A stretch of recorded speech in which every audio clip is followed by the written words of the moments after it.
sports. We are Baltimore. We are St. Louis.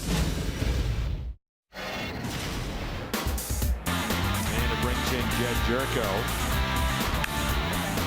And there it is. Base hit out to left. And it's 1-0 Cardinals. Jerko drives in his team high 48. And Tommy Pham has now scored in 4 straight games. Atlanta base hit. That's into the gap in left center. And Voit on his way to third. It's mishandled, and he'll score. Here's a 1-2. Carpenter up the middle, base hit. Here comes Lance Lynn. He'll score, and it's 3-0 Cardinals. That's ripped, and it's fair inside the third base line. Carpenter will score. It's 4-0. Pham on his way to second, standing up. He's 3 for 3 with 2 doubles. 6 1/3 tonight by Lance Lynn, and now it's up to the bullpen and Matt Bowman. The 0-2. Harrison with a fly ball. This should do it. Pham racing in, falls off to Young and makes the catch. Lynn and the Cardinals stay with a 4-run lead. A 3-2 pitch. Jaso with a fly ball. Out to right. Martinez is there, and the Cardinals have a win. Their first of the second half. A 4-0 shutout of the Pirates. And Lance Lynn is now an 8-game winner.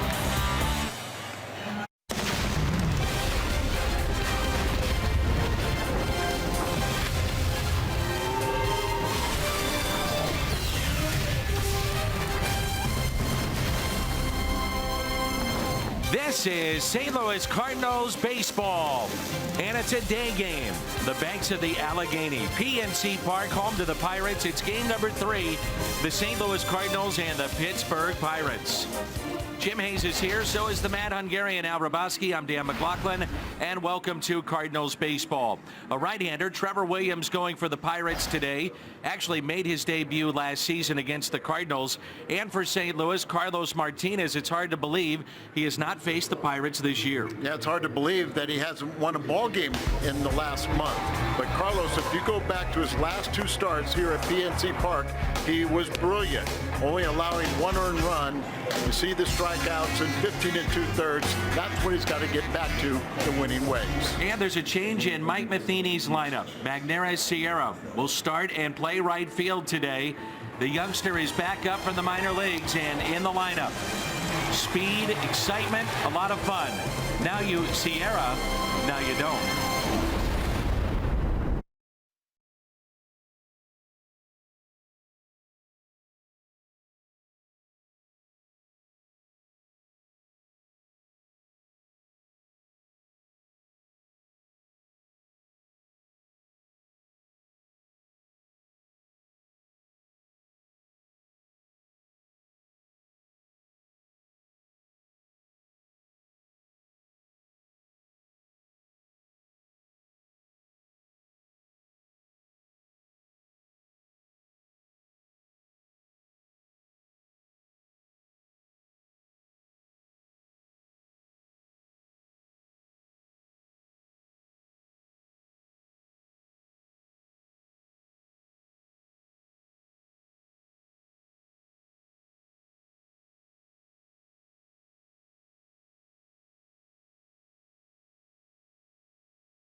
Fox Sports Midwest is brought to you by Bud Light, famous among friends.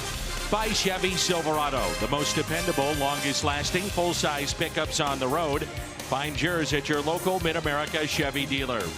By Menards, save big money at Menards on all your home improvement needs.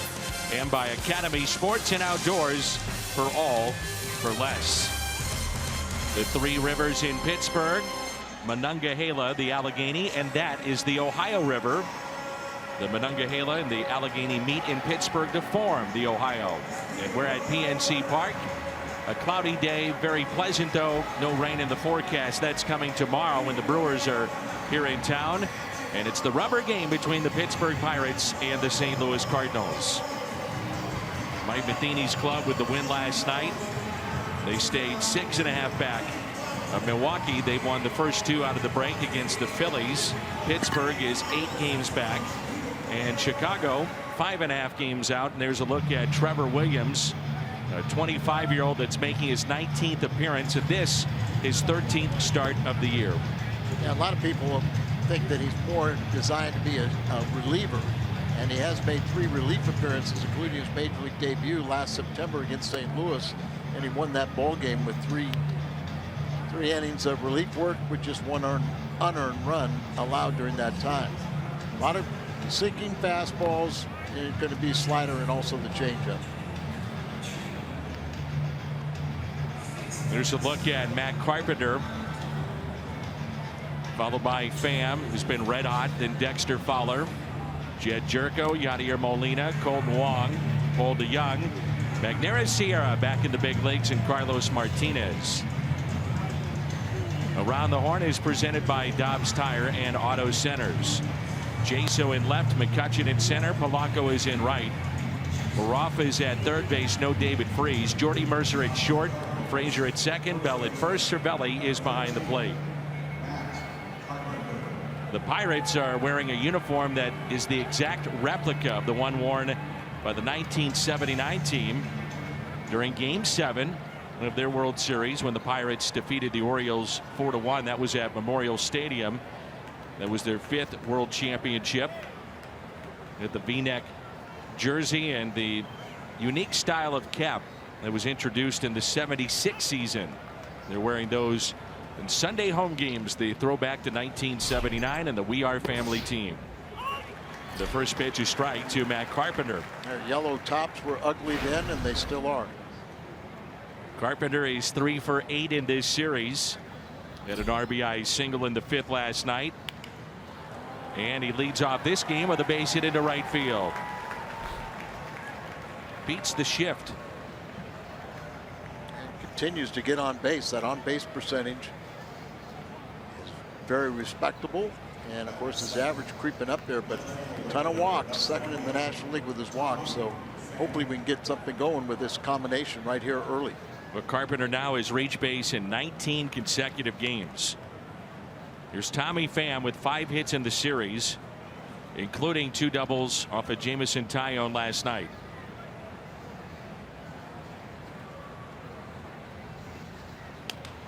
And there's a fly ball on the first pitch. Hit out to deep left. Jaso going back. He's near the wall and makes the catch.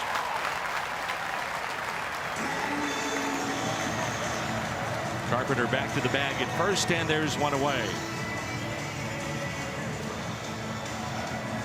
Matt Carpenter, the high on base percentage and the OPS as well. But since June 7th, and that's when he was put back in the leadoff spot, his on base percentage is .434, which is 5th best in the National League. See McCutcheon leading that. McCutcheon hit over 400 last month, was National League Player of the Month, and he's flirting with 400 again here in July. A quiet start to the second half for Dexter Fowler, 0 for 8 in this series. That pitch taken low and outside. Fowler in center field. You'd have to think it's a very good defensive outfield for the Cardinals with the return of Sierra in right. Can cover a ton of ground.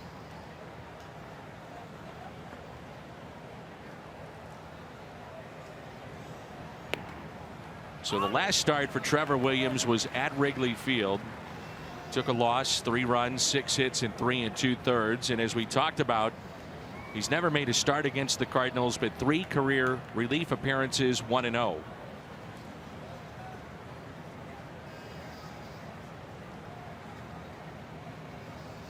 The 1-1 pitch fouled back. Williams pitched collegiately at Arizona State. He was a starter there, then taken by the Marlins in the second round of the draft of 2013. 2 years after that, a rather unique compensation package. The Marlins traded Williams to Pittsburgh for Richard Mitchell as compensation for the Marlins hiring Jim Benedict from the Pirates, and he is their new VP of pitching development in Miami. Yeah, that's a position that he had with the Pirates, and a lot of people think he's the real guru of some of their pitching. And interesting where you make the trade for a pitching minor league pitching director. Here's a 2-2 pitch to the Cardinals center fielder Dexter Fowler. Calling the balls and strikes today, Chris Guccione. Chad Whitson at first, Jerry Lane, the crew chief, at second. Marvin Hudson is at third. Let's see if the Cardinals want to be aggressive, as Carpenter did have a stolen base, his second of the year last night. 3-2 the count on Fowler. He is running, and the pitch is taken for a ball. So it was ball 4 to Dexter Fowler, and runners at first and second now for Jed Jerko. It's a good thing it was called a ball, because Carpenter did not get a good jump, and then the throw would have had him at second. But with ball 4, and you see Cervelli doing the right thing. You can't wait and determine whether it's a ball or strike. Go ahead and execute the throw, then find out. Jed Jerko had a 2-run homer in the first inning of Game 1. After that, the Cardinals did not mount any offense, and he had an RBI single in the 4th inning last night. 2 for 7 in this series. A lot of family and friends from Morgantown, West Virginia, about an hour away. Walking back to the team hotel last night, met his uncle and his young nephew, who was on the field today. They are so proud of Jed Jerko, and considered one of the great athletes to ever come out of Morgantown.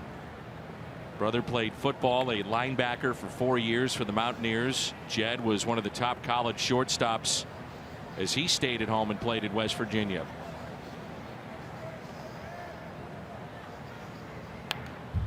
One ball and 1 strike. Depending on the game this weekend, it's been around 20-25 family and friends. That's before the game today. Jed was also a terrific high school basketball player. You look at that body, you don't think hoops, but he's just a natural gifted athlete. Here's a 1-1. And a ground ball that's hit to third. Baroff steps on the bag, and it's a double play. Carlos Martinez to the mound when we come back, and there's no score.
Today making his team-leading 19th start, first appearance against the Pirates this year. He is 6 strikeouts away from 600 in his career. And when he reaches that milestone, he'll be the 29th Cardinals pitcher to break 600 strikeouts. It's kind of hard to believe that with his stuff, it's electric, that the Cardinals have lost his last 4 starts. He's 0-3 during that time, and his last win was a month ago today on June 16th. Much of the All-Star game, the talk was about Aaron Judge, but Carlos Martinez was outstanding. This is the lineup that he'll face. Adam Frazier, John Jaso, Andrew McCutchen, then Bell, Cervelli, Polanco, Mercer, Maroff, and Trevor Williams, the pitcher, batting 9th. There were 8 pitches in the All-Star game recorded at 100 miles an hour or better. Carlos had 7 of the 8. The first pitch is tapped foul. Remember when he first showed up at the major league scene, he was a short inning reliever, and you could see him just air things out. But he's made this successful conversion to starter. I wasn't sure he could do that because he's kind of a hyper excitable person. Little flare out to short and just over DeYoung into left field.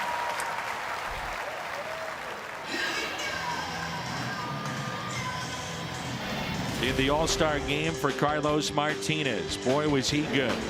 Through a scoreless 3rd and 4th, game high 4 strikeouts as he joined Dizzy Dean in 1934 when he did it. The only 2 Cardinals with 4 strikeouts in an All-Star game. A leadoff base hit by Frazier, and it brings in Jaso, who's been a pinch hitter in this series. First start is here today.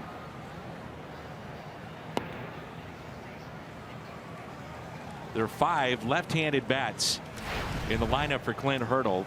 Lefties batting .250 against Martinez, and you can understand why he'd load him up with all the lefties. The right-handers, the devastating slider of Martinez hitting just .179. Pretty much tells the story, doesn't it? Try and get your lefties in there.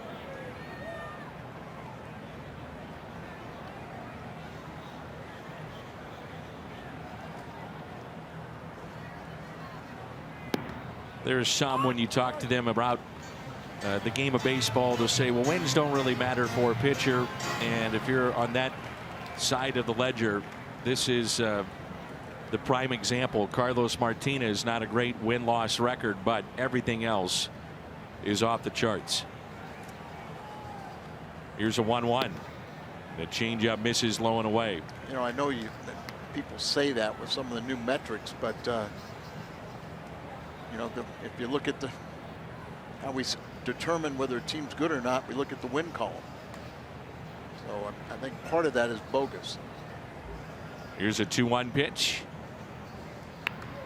Fights that off, hit down the left field line, but foul. And it's 2-2. Part of the reason why Carlos Martinez is 2 games under 500 is he's gotten the least amount of run support of being a Cardinal starter. Less than 4 runs per game. There you go. 2-2 the count. Lead at first by Frazier, who has 6 stolen bases this year. No Starling Marte in the lineup to face Carlos Martinez. That's a good thing. Marte can return on Tuesday. He had the best numbers of anybody of the Pirates against Carlos, 11 for 22 with a couple of doubles and a driven in 3 for Clint Hurdle's club. So he'll be back, it looks like, Tuesday night against Milwaukee. Polanco has very good numbers, similar numbers. Runner goes, and the strikeout of Jaso. Stolen base number 7 for Adam Frazier.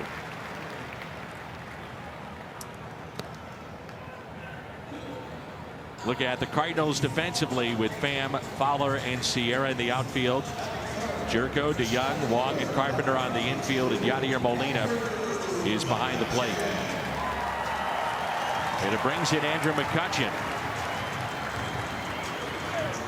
He's been on base 5 times in the series, and he's sitting on 1,399 hits, which is 17th all-time in Pirates history.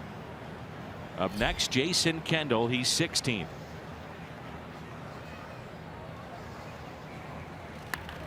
That's pulled foul for strike one. McCutchen has had his problems against Martinez.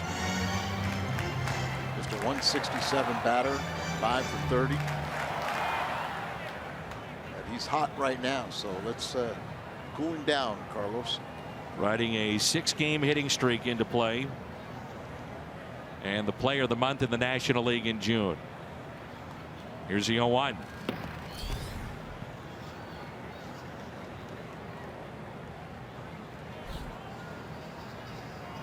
Just 5 for 30, as Al mentioned. One of those hits, a home run, 9 strikeouts, and a 167 average.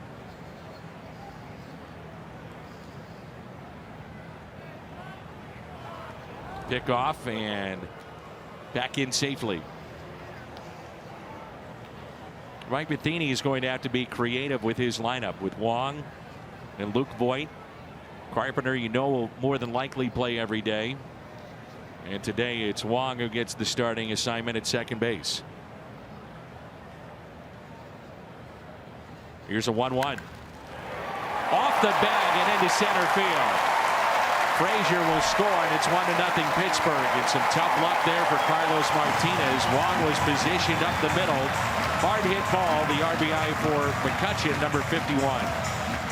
Absolutely right. The way Colton Wong was playing very near the second base bag, shorten up the lead for Frazier, the runner at second. But he was behind the bag. And you'll see this one right up the middle. See Wong right there to play it, but it goes off the bag in front of him, hops over his head, and the Buccos take an early 1-0 lead. In steps Josh Bell, the switch hitter. Game 1, the walk-off 3-run homer off of Seung-Hwan Oh. He had 4 RBIs and was on base 4 times in that game. Last night went 1 for 4.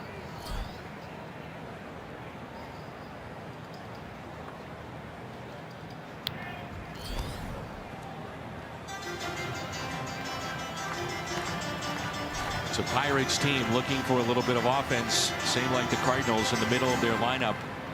24th in runs per game, 26th OPS, 27th in slugging. And the 0-2. I was a little surprised, but the Cardinals have 20 more home runs than the Pirates do. And yet no one in the Cardinals lineup with 15 or more. Yeah, the only team in baseball without a 15 home run man. Got 3 knocking on the door at 14.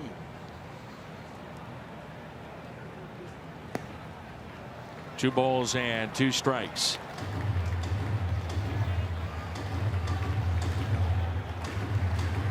Used to seeing Carlos with exaggerated motion. He gets in troubles when he falls towards first base. Be more direct right to the plate. That's driven in the gap in left center. On the move, though, it's Fowler, and he makes the catch. It never looks like Fowler is really running hard. He's got that long stride, just kind of glides to the ball, but can cover a lot of distance. See him calling off. Tommy Pham makes a nice play. Talked to Dexter the other day about that, and he said the heel issue is something that has bothered him since his rookie year in professional baseball in the minor leagues. And when he needs to turn it up, he can, but he has to be, you know, very careful about that when he does, if he's going to play every day. Yeah, especially so lucky now with, you know, not like years ago where you had all the turf fields. That would have just really been troublesome for a foot injury. So 2 outs and a runner at first. The batter is Francisco Cervelli. He's hitting .250 this year. A couple of hits in this series and 8 at bats.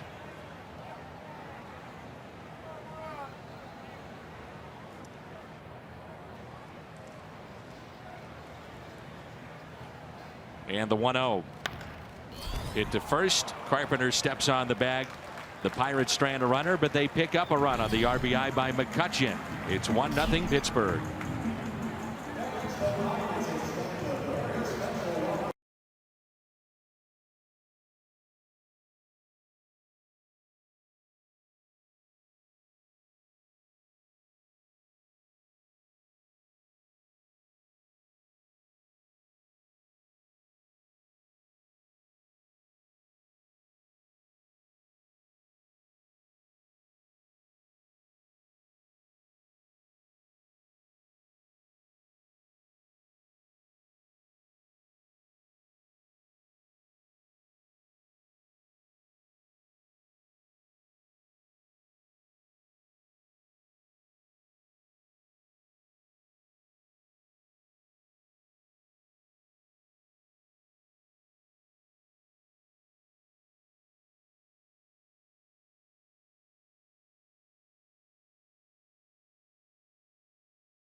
Molina, Colton Wong, and Paul DeYoung for the Cardinals, trailing by a run. Last inning, you can see, watch Colton Wong, watch the right hand as he will extend it out. That's a signal to Martinez that I'm coming in and sneak in behind. Now he's playing close to the bag there to keep the runner and shorten him up. But also, as you saw, that if he thinks he gets a big lead, he's going to try and sneak in behind him and have that pickoff play.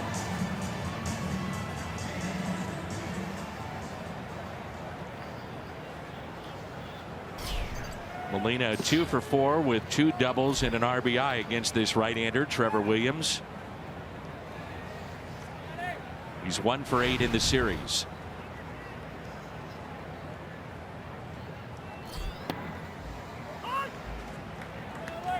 Williams was a September call-up last year, and you may remember his major league debut September 7th against the Cardinals here at this ballpark. Ground ball that's hit to third, and the throw is offline, but Bell tags the base for the out.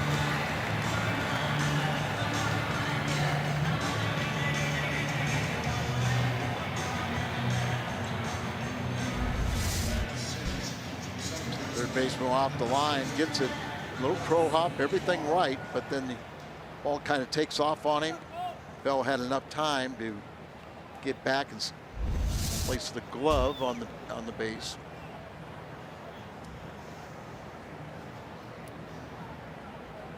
One out, and here's Colton Wong.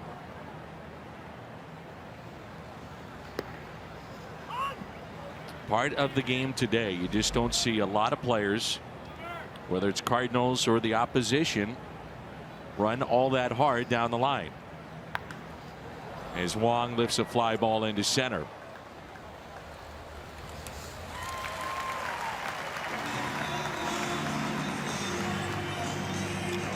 Saw Luke Voigt looking at video in the clubhouse, and I asked him, what does Williams have? And he gave me a good scouting report, and also said that he faced him at when they were both in the Florida State League, and he was a member of the Marlins organization. But a lot of sinkers, throws pretty hard. So he has a good changeup. He'll throw to both righties and lefties, and then the slider. And a strike to Paul DeYoung, 1 for 7 in this series with a walk.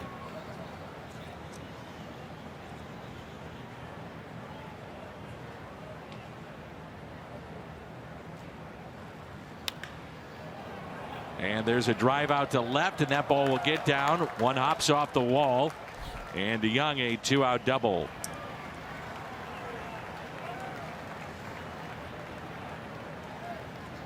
MLB TV every night, every device. Watch every out-of-market regular season game live. Plus, get a free subscription to At Bat Premium. Blackout and other restrictions apply. Visit MLB.tv for details.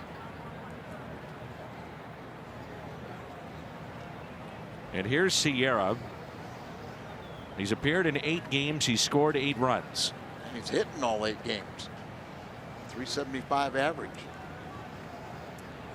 Hopefully he can ignite the team like he did when he showed up in Atlanta. He's 12 for 32 to start his major league career. High chopper. He'll beat this out. No chance. It's a base hit. He's now hit in 9 straight to start his big league career. Took that high hop, got over the pitcher. You knew that he was going to make it safe. Here's a kid that's not going to lollygag and not run hard down the line, and it pays off with an infield hit. Not if he wants to stay here. Absolutely. Just looks good, doesn't it?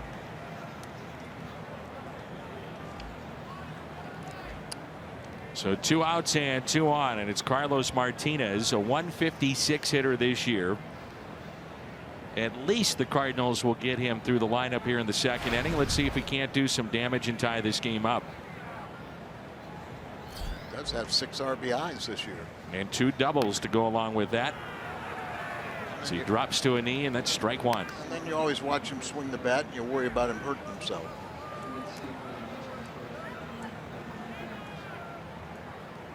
One thing that Sierra has, and we've talked about it a lot, the tremendous speed, world-class speed.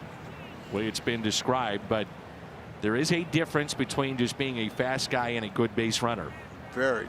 I mean, there's a lot of fast guys, and there are very few good base runners and stealers. Jim will have more on that coming up next inning, but a point of emphasis, I asked Mike Matheny the other day about this with Sierra, was that they wanted him to go down and really work on base stealing, jumps, leads, all those kind of things that go into this type of situation. He's 1 for 2 at the big league level. And he has been picked off. That happened in early May when we were in Atlanta. Yeah, and that's one of the things you've got to, in this scenario here with the pitcher up and 2 outs, you can ill afford to be thrown out or picked off. And a lean in. Here's a 1-1. He is running and no throw, and the stolen base for Sierra, his second in the big leagues.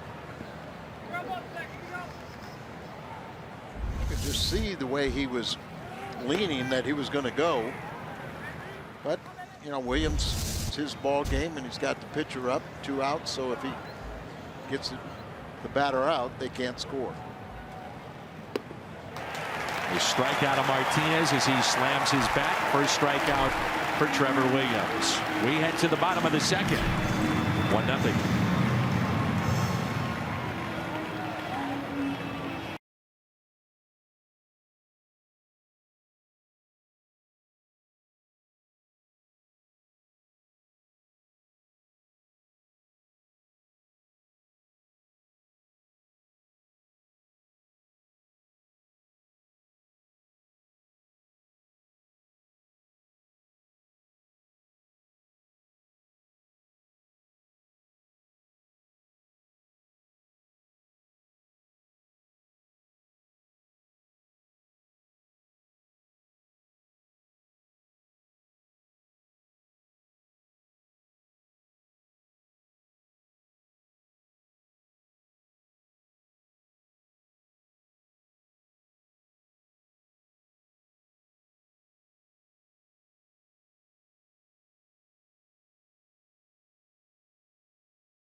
Ever to hit safely in his first 9 games. Congratulations to him, and a little Cardinals history here today. More on Sierra. Let's check in with Jimmy. Yeah, McNaris told me the #1 thing he was working on, Dan, upon his return to the minors, base running. He told me, I have to learn to make better use of my speed. Mike Matheny says they used a lot of video to help Mags with his timing on the base paths. He said they showed him a bunch of guys who do a good job of knowing when to run. Matheny told me, you look at D. Gordon or Billy Hamilton, when we face them, we tell our pitchers we have to keep these guys off base. Their speed is a game changer. We believe Sierra can be that kind of force, Dan. All right, Jimmy, thank you. And he's fun to watch. I mean, he's brought energy to the club. Remember when he joined St. Louis, it was on a perfect road trip through Atlanta and Miami. And the element of speed in the game of baseball, it is fun to watch. It's very unique. And when you have it, you have to exploit it. And remember, he just turned 21 too, and started the season at A-ball. So it's been some significant jumps for him already and having success. Blanco has had success against Martinez, 11 for 21, 3 doubles, triple, home run. Sees him well because he's walked 8 times against Carlos. That's line foul. He turned on a 98-mile-an-hour pitch there. Wearing that uniform, he really does remind me now of Dave Parker. The 2-2. Rips that to first, and the catch made by Carpenter.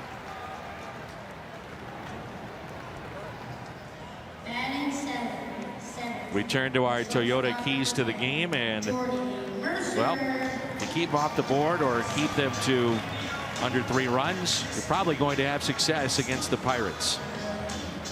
They've their offense has kind of sputtered a little bit. Haven't got the consistency, and I think with Marte coming back, they'll have a much better chance. What a blow to the Pirates, having Marte being suspended for 80 games. That ends on Tuesday. Here's Jordy Mercer, 2 for 7 in the series. And a ground ball that's hit to short, taken by DeYoung. 2 outs. July 30th, kids 15 and younger entering with a ticket receive a Cardinals pocket t-shirt featuring Fredberg, courtesy of the Posthouse Company. Get your tickets for July 30th. Diamondbacks in town at cardinals.com/promotions.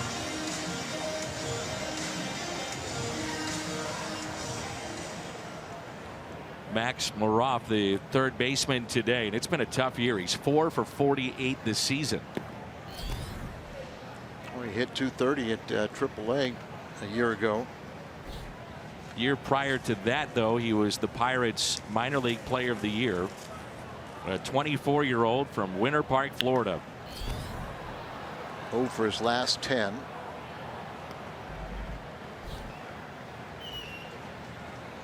The time of his call-up in the International League, he was tied for first with home runs, second in OPS, third in slugging. A swing and a miss on a 99-mile-an-hour fastball from Carlos Martinez. David Freese sits today.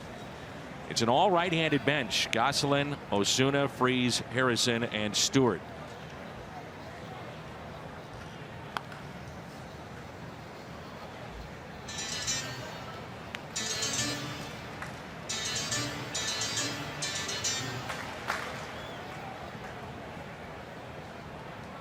Along with Al Raboski, I'm Dan McLaughlin. Jim Hayes is here. Our Fox Sports Midwest crew. 1-0 our score. Puts it in play. Softly hit to short. Glove by DeYoung and gets him by a step. So that's 5 in a row. Sent down by Carlos Martinez. The top of the lineup is coming up.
St. Louis area Volkswagen dealers, and by Academy Sports and Outdoors, for all for less. It'll be Carpenter, Pham, and Fowler for the Redbirds. I mentioned last September Williams made his major league debut against the Cardinals, and it was raw emotion as he picked up that win. And to me, the perfect representation of baseball's impact in this great game and what it means to families. 10 months before his debut, Williams' dad, Richard, was told he had stage 4 lymphoma. He had cancer and that he had 60 to 90 days to live. His dad said his goal was to make it to Christmas, and that spring training was an absolute long shot. So much so that he was advised to get his affairs in order, write letters to his kids, and make sure he had a will. He had tumors on 3 organs, and he went through 6 months of inpatient chemotherapy, spinal taps, 2.5 months of radiation. He lived and saw his son win. And the raw emotion after that night, not many people knew that story, was just incredible. And it's why, to me, we love this game. Father to son, father to daughter, as those two were very close growing up in San Diego. Always used to go to Padres games. They were season ticket holders. And his son said, Trevor, that it was the first time he had ever seen his dad cry. Ever. And a fly ball that's lifted out to left field. Catch made by Jaso. He had a newborn with him, his wife. And it's September 7th of 2016. Very good coming out of the bullpen. The Cardinals hadn't seen him. That's his dad there on the left. He kissed the newborn. And raw emotion. I get goosebumps just watching it.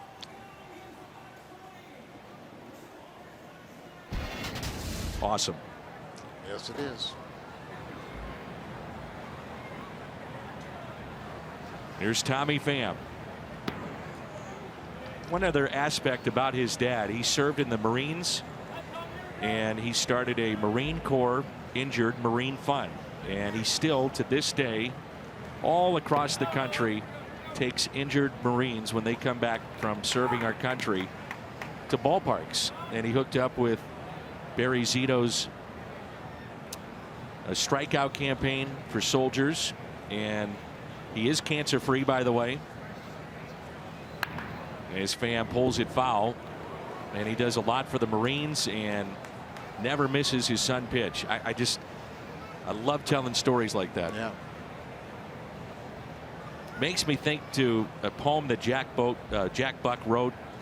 And Casey Van Allen was a longtime employee at KMOX Radio. Here's a 2-1 pitch, and it's a poem about a father and his son playing catch, or daughter. One last time, right? Something like that. And the final line is, and the music stops, and you can hear the echoes of children behind the music as it stops. And Jack, in that deep voice, says, I don't know about you, but I'd do anything to have one more catch with my dad. And then you hear the trail of the young boy saying, Dad, do you want to play catch? But good for Trevor Williams and good for his family. 2 balls and 2 strikes with 1 out. Tommy Pham at the plate, flied out to left. And a strikeout, number 2 for Williams here today. Bottom of this falls out. Seems to expand the zone. Swings over the top of it. He's pitched better of late, Williams, and a lot of the reason is because he's getting a lot more ground balls. So 2 outs, and here's Dexter Fowler. Walked his first time up.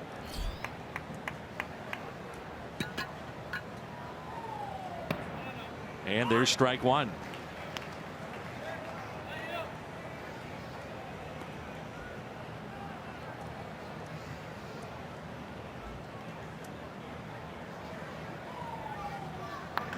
And Fowler hits it off the end of the bat into shallow right, and it drops in for a hit.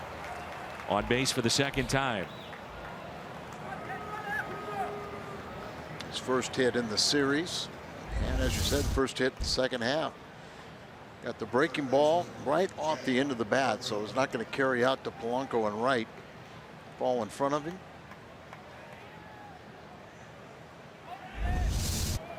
Cardinals can't do something here with Jerko coming up and 2 outs. Grounded into a double play his first time up. Outfield is deep. And there's ball 1, a pickoff, and Fowler back in safely. Very close out there.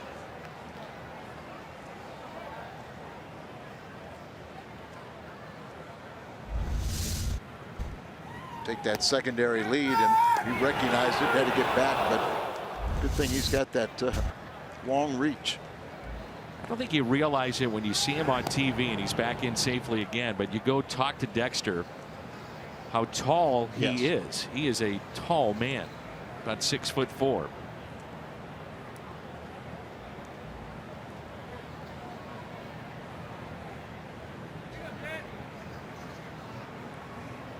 Jerko got the game-winning RBI last night.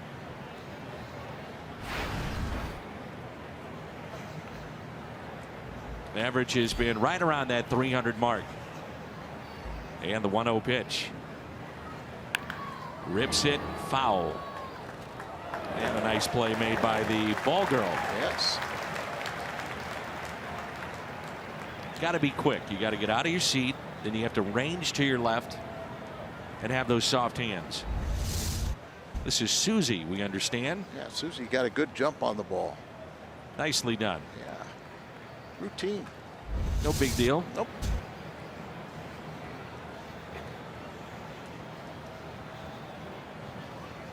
Here's a 1-1. Foul back, 1 ball and 2 strikes. The Cardinals will be in New York tomorrow. Yoenis Cespedes left their game for the Mets last night. They attempted diving catch. Mets said they would evaluate him today. He is not in their lineup. And he's already missed 6 weeks earlier this year with a hamstring injury too. I think when they were in St. Louis, they had 10 players on the DL.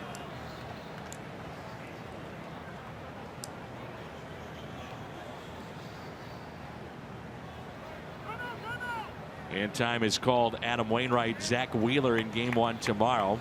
Cardinals will face Jacob deGrom, who's been sensational here recently. That'll be in game 3.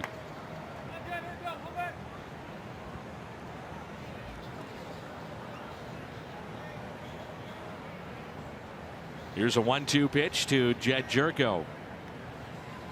Inside, 2-2. Ian Happ with a double that scored 2. The Cubs up early 2-0 against the Orioles. Ubaldo Jimenez making the start for Baltimore. Jose Quintana in his Cubs debut.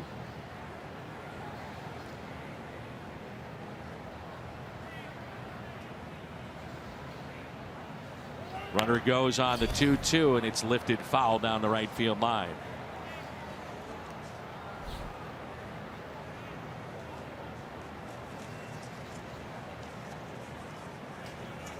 So 2-2 the count here on Jed Jerko. You've seen the Cardinals be aggressive, and of course with Sierra and Fowler, guys that can run a little bit.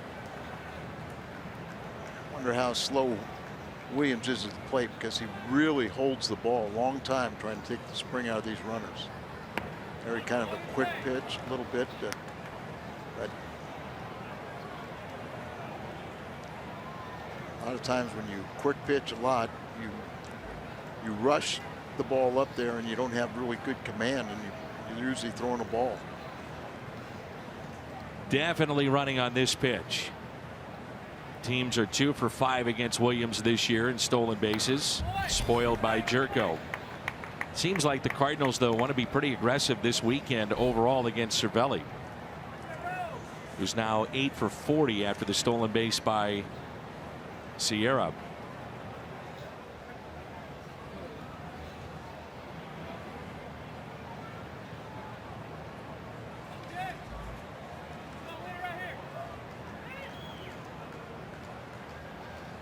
With 2 outs, even if Dexter does steal here, an extra base hit allows him to possibly score. 3-2 pitch. On a hop to second baseman Adam Frazier. And the Cardinals have left 4 on in the first 3 innings. 1-0 Pirates.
Coming up July 30th.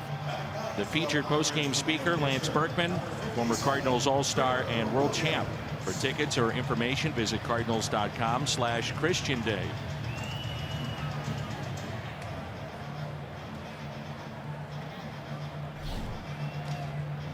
We're in the bottom of the third, and it's 1-0.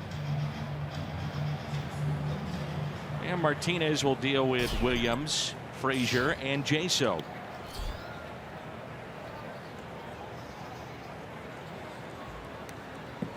Carlos Martinez, after pitching Tuesday night in the All-Star game, flew to the Dominican, to his hometown.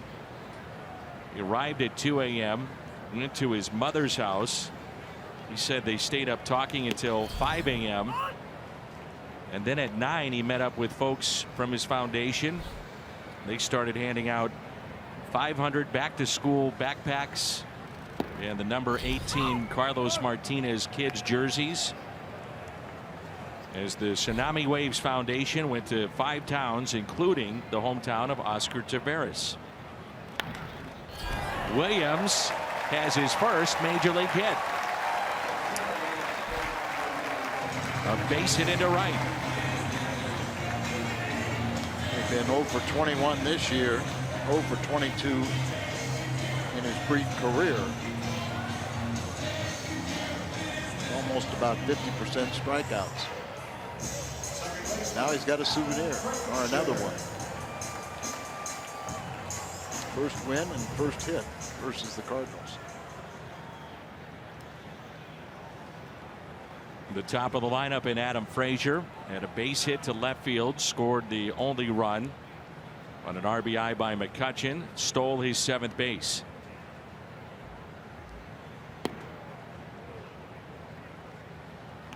Left-handed batter and the pitcher running, so Carpenter playing behind.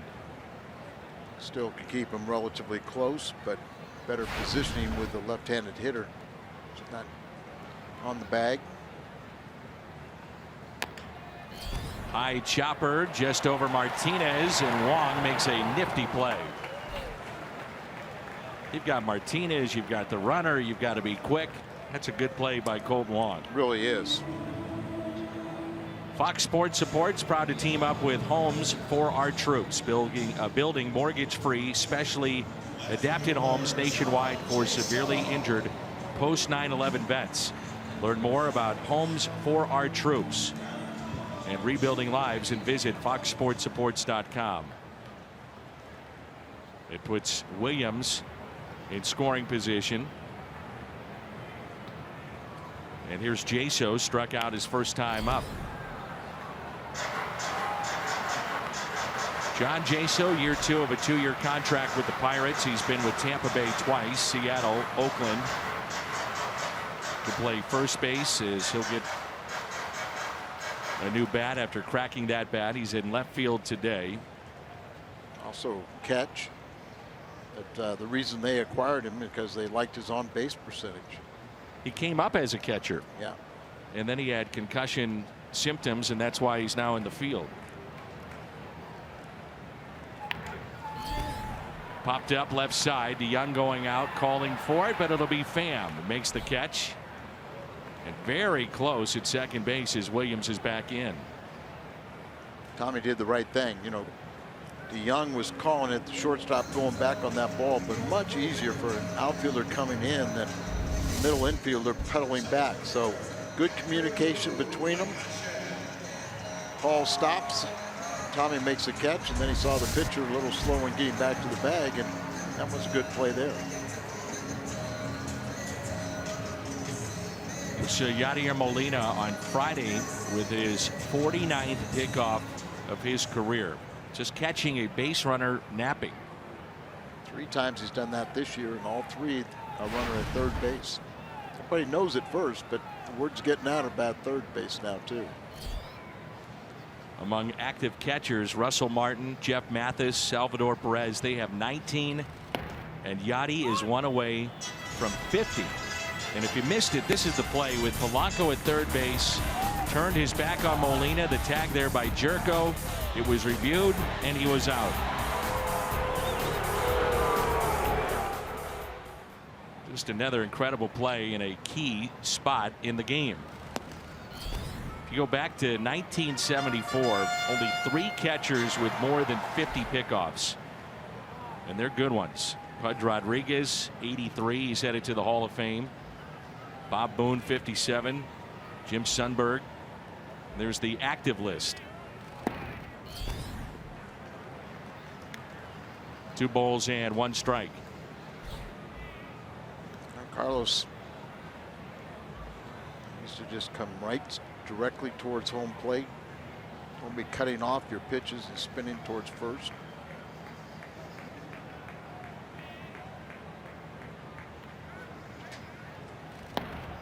Good slider.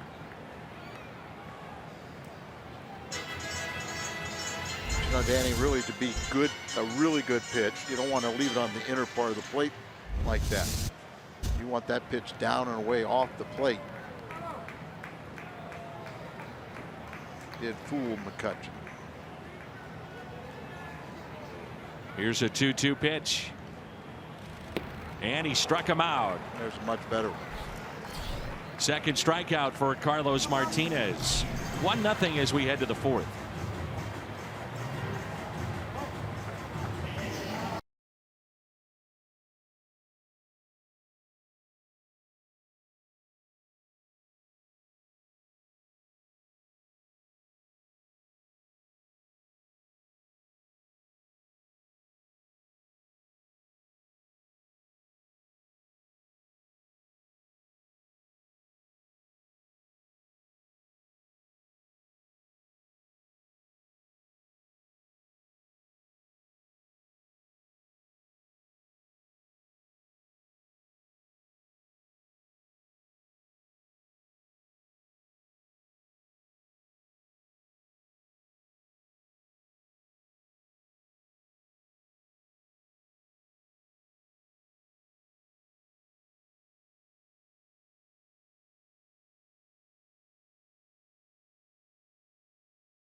here at home. T-Mobile unlimited baseball break, and the Nationals trying to bolster their bullpen. Sean Doolittle and Ryan Madson in a trade earlier today. Dodgers have won 8 straight. Bellinger with the cycle last night. And for the Nationals, Joe Ross will have Tommy John surgery. So they've got in their rotation Max Scherzer, Steven Strasburg, Gio Gonzalez, Tanner Roark. Depth will be tested, but you think about getting into postseason play, you really only need 3 or 4 starters. Yeah. But Be interesting. trying to help themselves down the stretch. It'll be Molina, Wong, and DeYoung.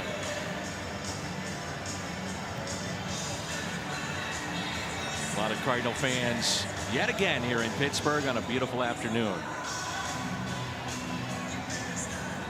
Yadier Molina leads it off already this year with 2 hit streaks of 16 games. And this date in baseball history was Joe DiMaggio, his final hit of his 56-game hitting streak. He played in 7 doubleheaders during that streak. The closest was Pete Rose in 1978. He had 44. And after DiMaggio finished up his hitting streak, he then went for 16. So he hit in 72 of 73 games. It's incredible. Remember when Rose had the streak in '78? It was Larry McWilliams, left-handed pitcher for Atlanta. I think he was 0 for 3 against him. And then the final time he faced Gene Garber. Submariner got him out. He was having a press conference every day after it got to about 30-some games in a row, and he kind of criticized those pitchers for getting him out. You know, he thought it was good for baseball, so he, you know, they're out there celebrating, you know, the fact that they ended the streak. You know, they're competitors too. And Pete kind of saw it a different way. Be so tough now with the specialization in the game. Oh yeah. The bullpens. Longest this year has been Whit Merrifield, 19 for the Kansas City Royals. Longest in Cardinals history was Rogers Hornsby with 33 straight. That was all the way back in 1922. And then strikeout number 3 here for Williams. There's that pitch. It's up above the strike zone that you just don't catch up to.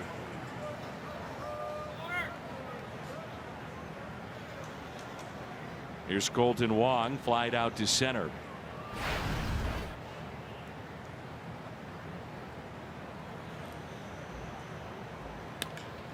And it's a base hit the other way. It's 1 for 2. Shortstop playing way up close to the second base bag, and it cost him.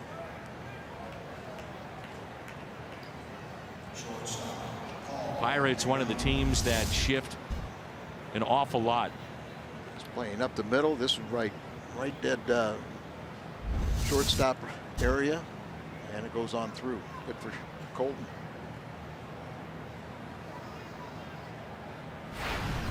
Here's DeYoung, who doubled to left field. 1-0 our score here in the top of the 4th.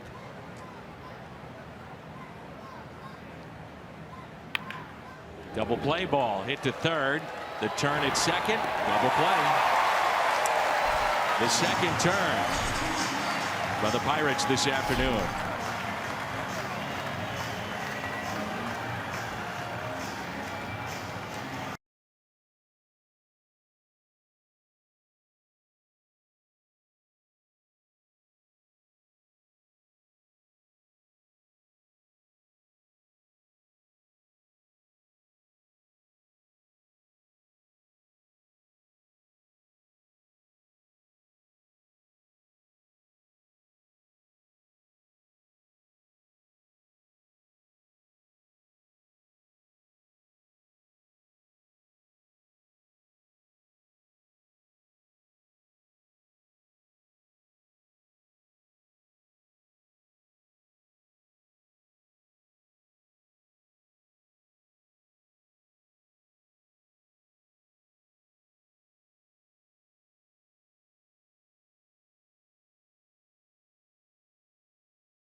you think, Jim Hayes? Did they turn to Lance Lynn?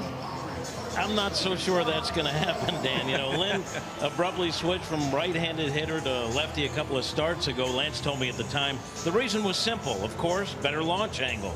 Last night we saw the fruits of Lynn's transition, a double. Mike Matheny called it the best swing they've ever seen from Lynn. Matt Carpenter told me this: I immediately went over to Waino, who likes to think he's the greatest hitter to ever pitch in the major leagues, and told him that Lance now has extra base hits from both sides of the plate. Carpenter added, I told Waino he better step it up. Dan, Lance Lynn is the first starting pitcher in baseball to have an extra base hit from both sides of the plate in a season since Carlos Zambrano did it in 2011. Nice accomplishment for launch angle Lance. Dan? I like it. Launch angle Lance. Starting pitching has been very good as Bell grounds out. Wainwright goes tomorrow. But Leake, who went in game 1, Lynn last night, 11 1/3, combined in this series, 2 runs. And Lynn has back-to-back games with no runs allowed. It was win number 69 of his career. He's now tied with Vinegar, Ben Mizell, and Kurt Simmons with 69 wins in Cardinals history.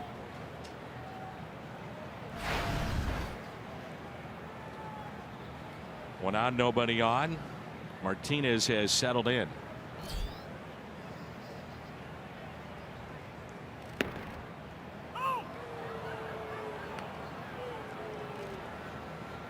He has not liked the first 2 strikes called against him. Grounded to Matt Carpenter first time up. The only thing a catcher can say is just give that to my pitcher. I don't agree with it, but if my pitcher gets that same location, then we'll be fine. Cervelli is 2 for 10 with 4 walks against Carlos. And a fly ball lifted out to right. Magneuris Sierra puts it away for the catch and the out. Fans can purchase a special theme ticket to Budweiser Bash and get an exclusive bobblehead and autograph from Ozzie Smith. That's coming up on the next homestand, July 25th. Start hearing more about the '87 celebration and the 30-year anniversary of that National League Championship club. Tickets at cardinals.com/budbash.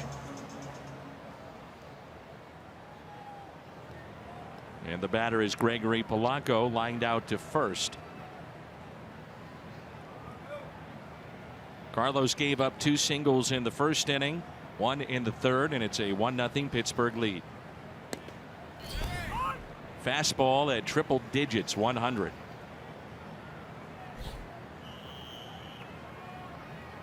Chicago now with a 6-0 lead over Baltimore, and it's 0-2.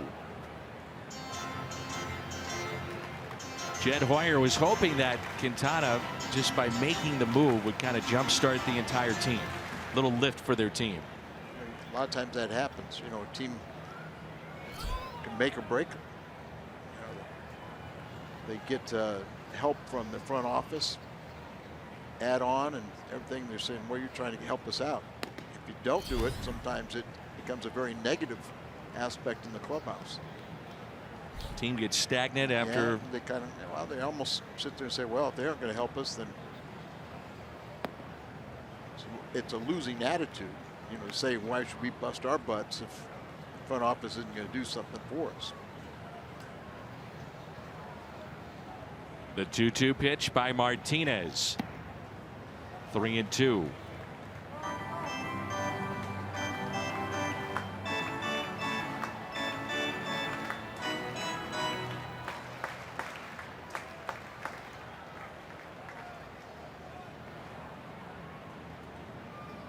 The 3-2 pitch, and Polanco hits it a ton down the right field line.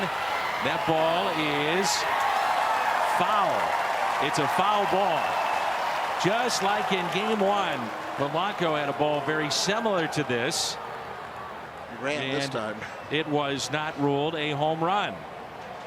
Now the umpires can look at it. It would not be a Pittsburgh challenge. This would be an umpire's challenge, which is the case for any home run call like this. It appears to be foul. And it appears to be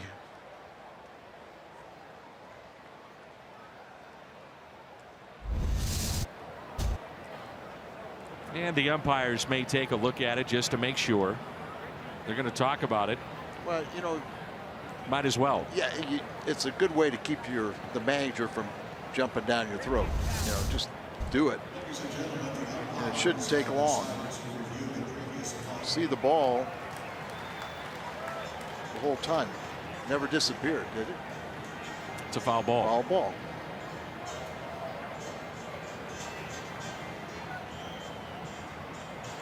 Quintana for the Cubs, by the way, in his debut. 3 innings this far, 5 strikeouts, no hits. Chris Bryant with a 2-run homer, his 19th. Also playing this afternoon, Milwaukee. They're hosting the Phillies, Jeremy Hellickson and Matt Garza. How about the Brewers? They've won 11 of 13. Season high 11 games above 500 and a 5.5 game lead. I was just talking to a scout, an advanced scout for one of the Central Division teams, and he felt like, and his club is a very good club, and he felt like no one was going to catch Milwaukee. Is that right? 3-2 pitch now to Polanco again on that long foul ball. It's it the other way. DeYoung stays with it. Throws a strike and he's out at first. We got another challenge here. Frustration right now, at least for the moment, for Gregory Polanco.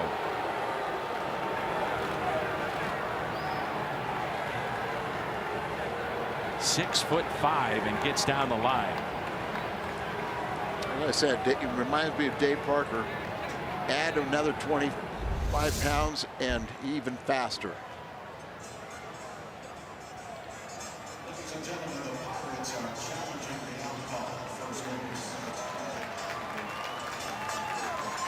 This will be a Pirates challenge. It's a given anymore. At play like this, manager immediately throws his hands up, showing the review on the video board, which looks to be a safe call. We'll see if they overturn it. From the naked, you know, from us up a mile high, I thought he was safe.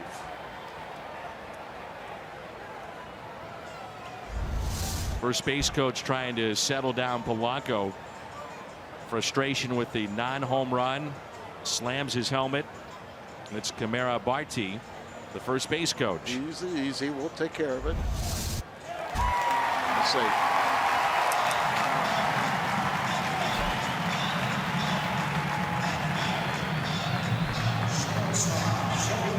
Gives an indication of his speed, because Paul DeYoung really didn't waste any time getting that ball and throwing it. He rushed the throw there. Just the way coming out of the box from the left side of the plate at that running start. I'm telling you, Dan, Dave Parker, the Cobra, was so much faster than that and bigger. So 2 reviews with 1 hitter. Don't see that very often. Polanco with 8 stolen bases this year. We talked about his success against Martinez. That's one guy that Martinez really has to work, pitch around. There's Jordy Mercer, grounded out to short, first time up.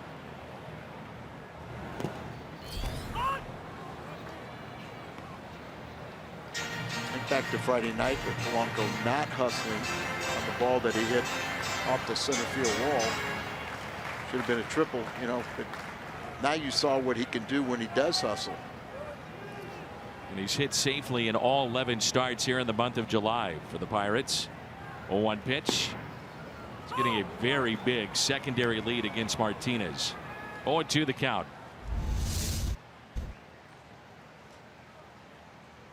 If Gave up on that slider early.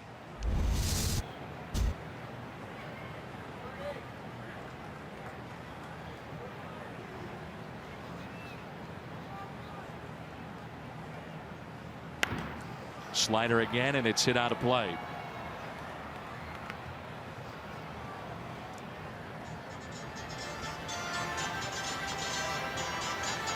Jordy Mercer, third-round pick in 2008, now in his 6th year in the big leagues.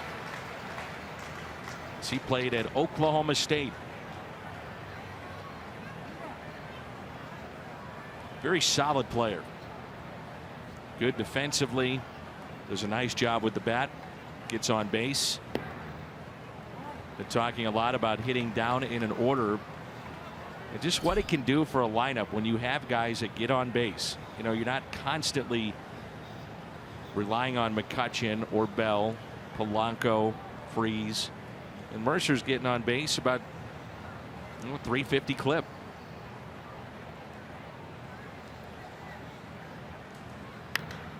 High fly ball hit down the left field line. Pham is over in the corner.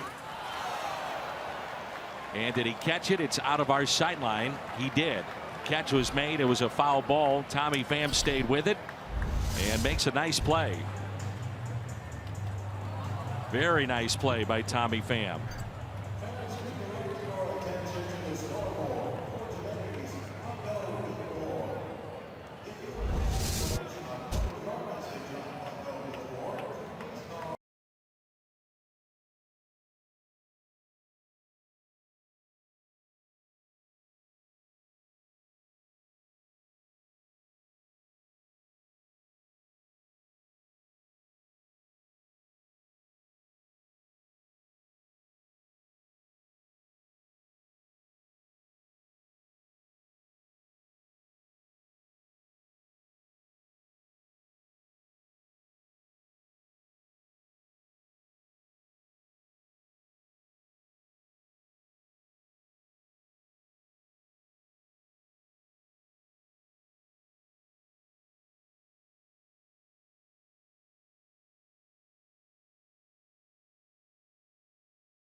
Magneuris Sierra has made history and a Cardinals record. Infield grounder that he beat out for a base hit. So it's been spread over 9 weeks, but he has hit in every game he's played in the major leagues. That outdoes Homer Smoot, who had the rookie record, which was set back in 1902. A strike at the knees.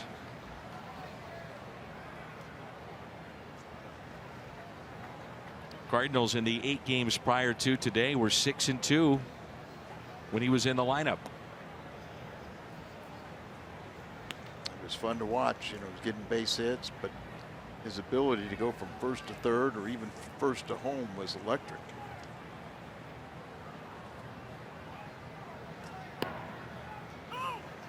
He made a great running catch in Atlanta, playing center field, and ran a long way to haul one in.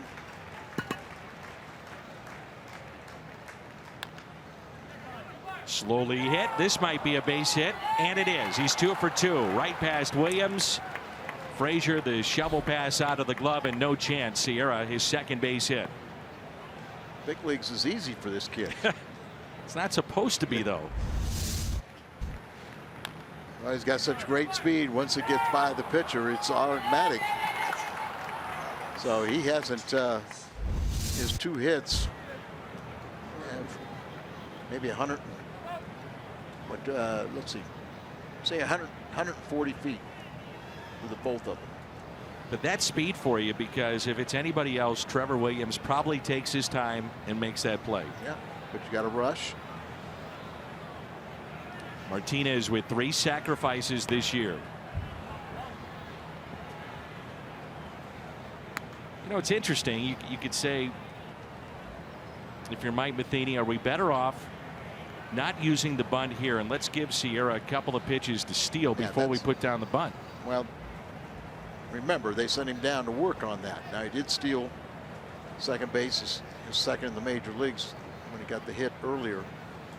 But if you'd love to see him get that chance to do it and then not waste him, let him drive him over to third.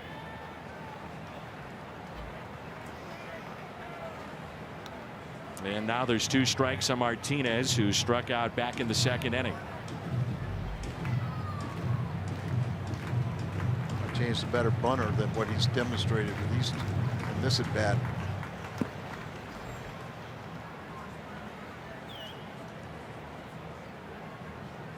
Keep the bat in fair territory.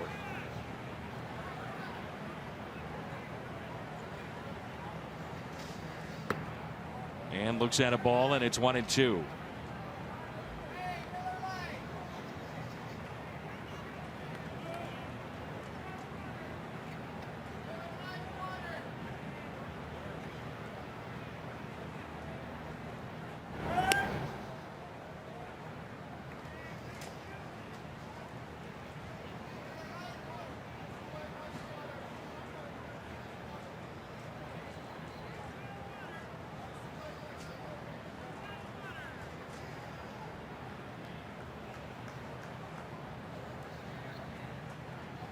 Leaning towards second and back in safely.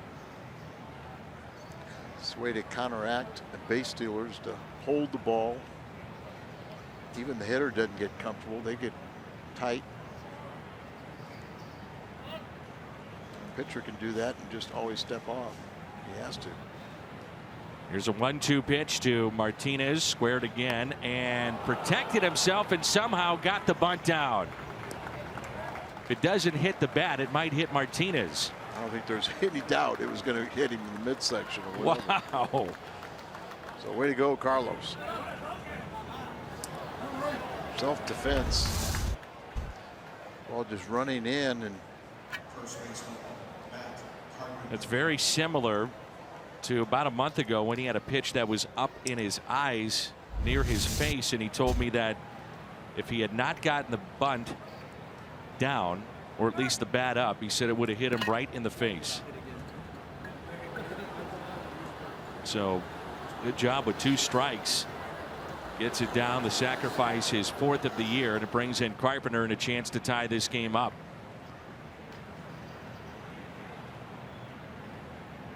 There's a base hit to right field that was back in the first to start the afternoon. That makes it 19 consecutive games that he's reached base. The most this year, 32. Eduardo Nunez of San Francisco.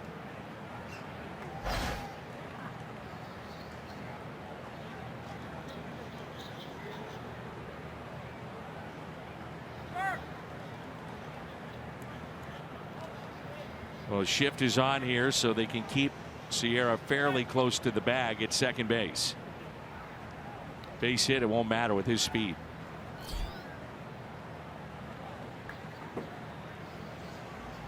just a question, can he get a big enough lead? Looks like we'll see where the shortstop is behind him. Got a big enough lead with the third baseman so far up the line.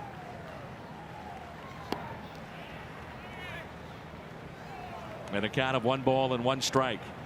Just having that speed on the base pass puts a lot of pressure on the defense. We're in the top of 5. 1 ball, 1 strike, 1 out. Runner at second is Sierra, who's 2 for 2.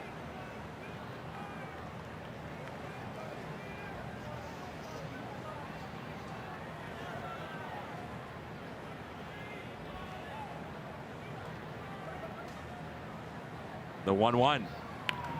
Carpenter pops it up left side. And a foul ball.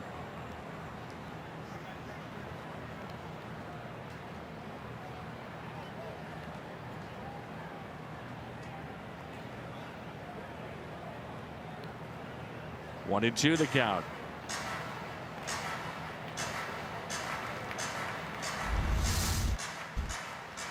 Third baseman going over here. Hustling. One row deep.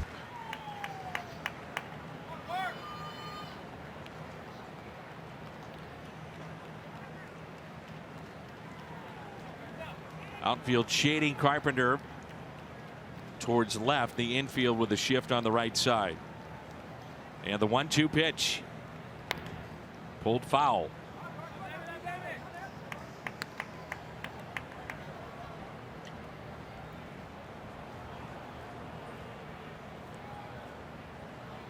Josh Bell will get that foul ball. No one seemed to want to grab it, so he hands it to a fan and a souvenir.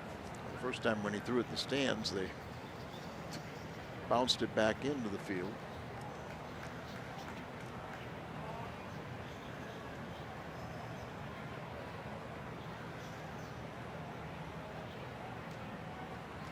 Here's a 1-2 pitch.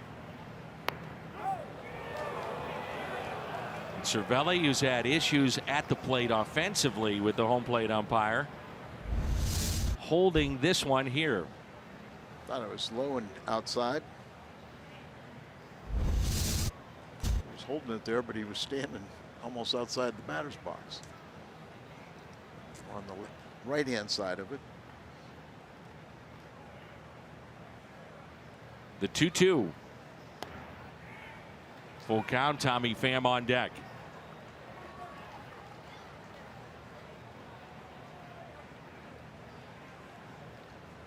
Williams called Cervelli out. Want to discuss this.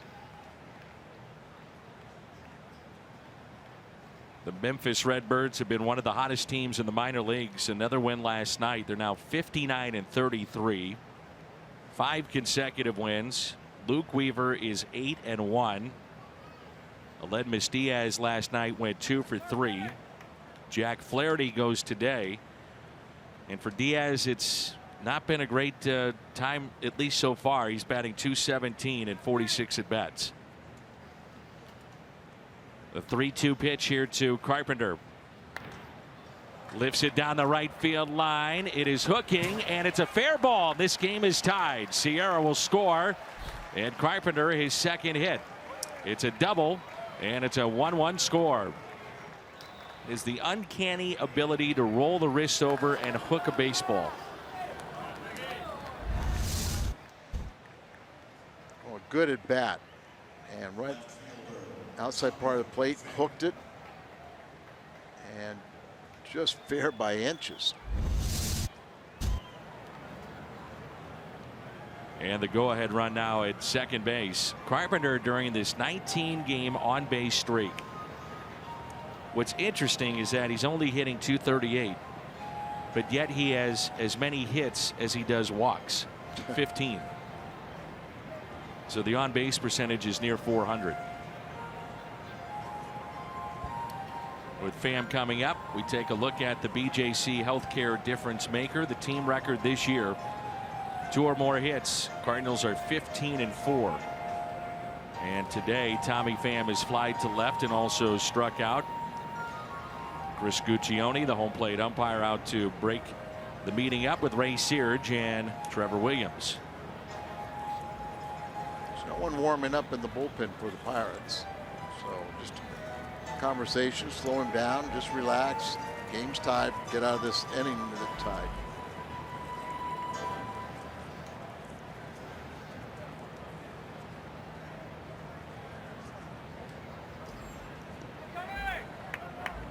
One out runner at second. The game is tied 1-1. And there's ball one. Well, it sounds kind of funny, but I almost wish now that Sierra would not have been sacrificed to second base. He would have scored from first base on that blast. Just want to see him run.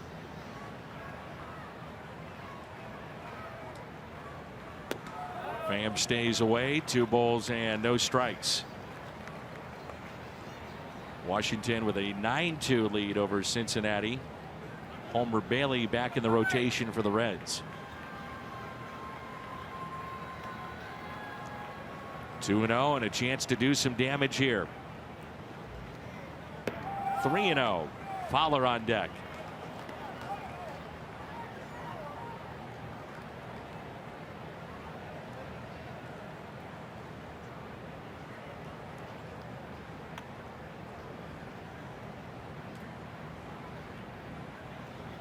Cardinals on 3-0 been turning loose guys like Pham and Fowler and Carpenter. Looks at a strike.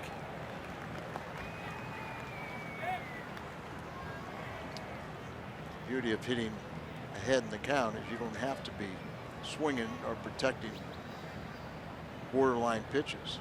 Look for a zone. If it's in there, pull the trigger. If it's not, take it. And selective with this pitch too. Yeah, it's even probably the most desirable count.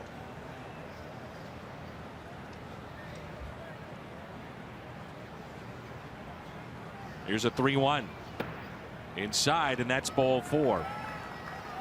The second walk handed out by Trevor Williams. Runners at first and second. Cervelli now out to visit.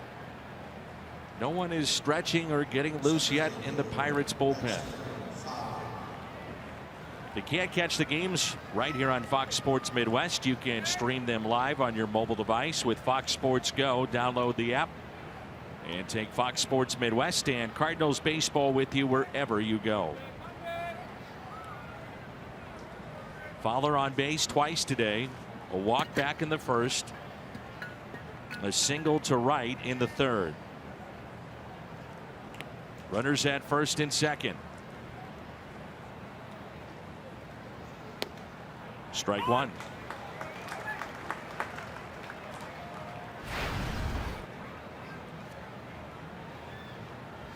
He has been one of the better Cardinals in this spot. 308 is average with runners in scoring position. And the 0-1. Breaks his bat, chops one to first, Bell to second, and out. Risky play right there, but gets the out.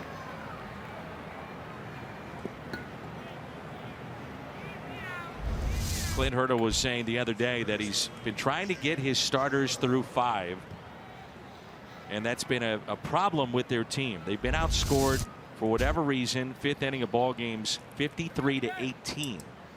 Said his starters just need to get over the hump to pitch into the 6th and the 7th and give their team a chance to win. Well, and also save the bullpen. If you're accounting for as many innings out of your bullpen as you are your starters, it takes a toll.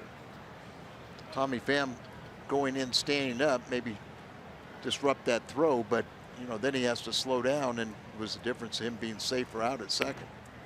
Strike 1 on Jerko. Grounded into a double play back in the first. Grounded to second in the third. 349 with runners in scoring position this year. Outfield is deep and for the most part straight away. Jerko hits it up the middle, and a flip and a force play. Mercer to Frazier. Cardinals are able to tie this game up here in the top of the 5th inning. Matt Carpenter with a double hit down the right field line. RBI number 44 to score Sierra. It's 1-1.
Look at the Bill Mazeroski statue here at the ballpark.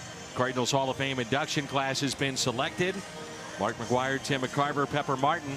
It's coming up August 26 at 2. Cardinals.com/HOF. Brought to you by Edward Jones to find out more. Hal Smith was a journeyman catcher. That's hit out to deep right, and it's off the foul pole and a home run. Max Maroff, of all people, who came in 4 for 48, picks up the home run. And the Pirates go back on top, and it's now 2-1. His first ever Major League homer.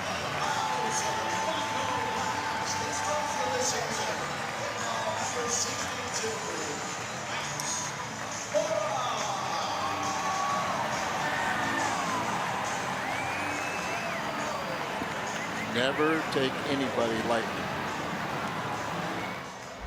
Of course, there's a lot of people in the Hall of Fame that gave up a lot of solo shots, and a lot of times to an 8th place hitter because they just said, oh, here it is, hit it.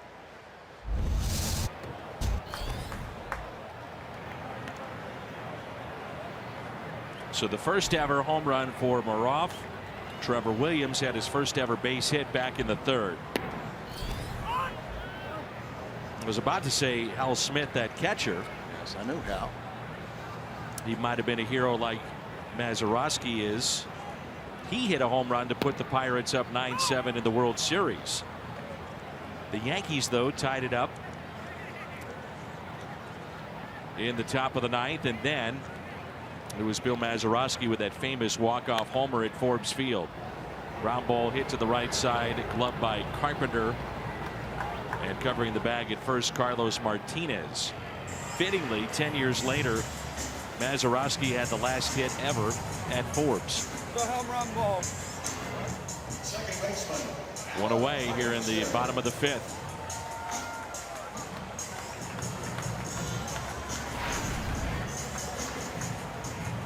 In steps Adam Frazier. He's 1 for 2. Base hit to left, run scored, stolen base his 7th. And he also grounded out to second. 2-1 our score.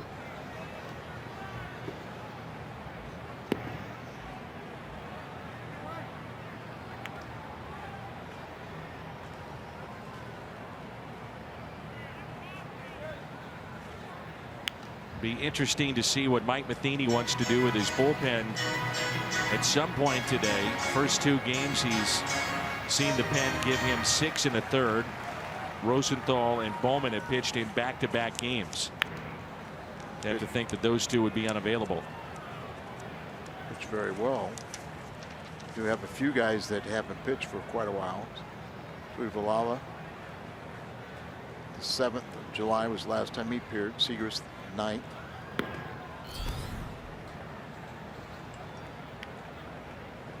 Brebia was the 9th. So you have some fresh arms down there. 2-2. Ground ball. Martinez can't get there, but right into the glove of Colton Wong for out number 2. Mentioned earlier how Carlos is doing some remarkable work in the community in St. Louis and in the Dominican. And I asked him, I said, why do you do it? He said, you have to understand that for me to support my family, I used to shine shoes. My brother and myself, we actually shared shoes. My pitch is low. He was with a Catholic community outreach group that delivered supplies when he was a young boy. He said that's where it all started, you know, wanting to give back. So commendable. And, you know, just if people have never gone to see extreme poverty, you know, it's something that we just don't see in our country.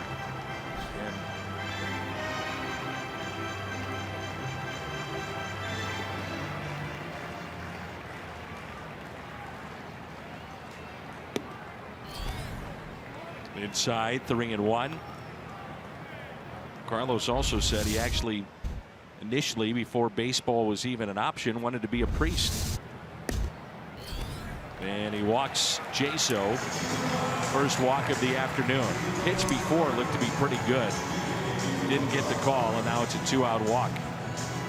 Tsunami Waves Foundation. Check it out online. They're doing some great things. Very important to tell the stories of those giving back too. Said it once, I'll say it again. You hear about the negative things with sports today, but there's a lot of guys doing positive things too.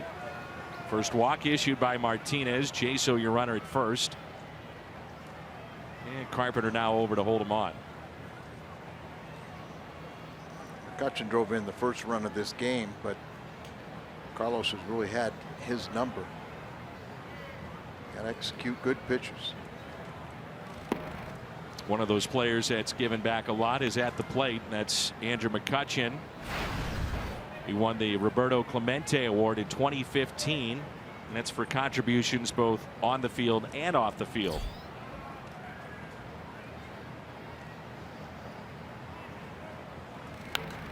In my mind, that's one of the biggest awards that a player can receive. Said he found out about him at the age of 11. He went to a baseball camp in San Juan, Puerto Rico, city where Clemente was born and raised, and he met Manny Sanguillen, former Pirates catcher who played alongside Clemente. And he said, that's when I first started to hear the stories of giving back. Ooh, a low strike, and the only other Pirate to win the Clemente Award was Willie Stargell. So obviously it's special meaning for anybody, but when you're wearing that Pirates uniform, it means even more. Catcher didn't like that one.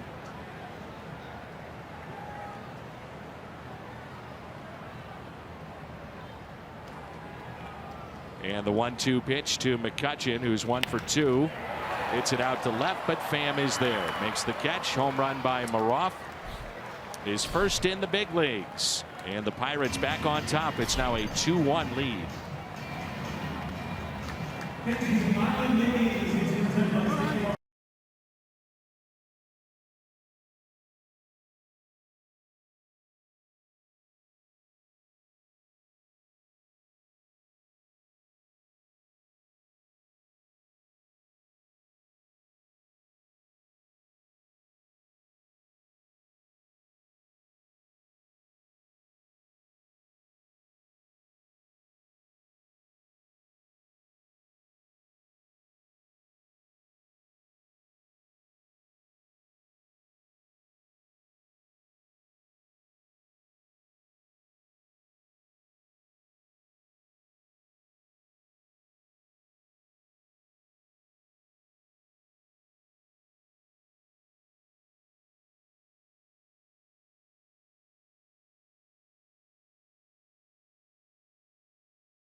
This year, the Pirates, here in July, it's been a uptick, and that's why they're still talking about what they can do here in the second half. A 2.82 ERA in July.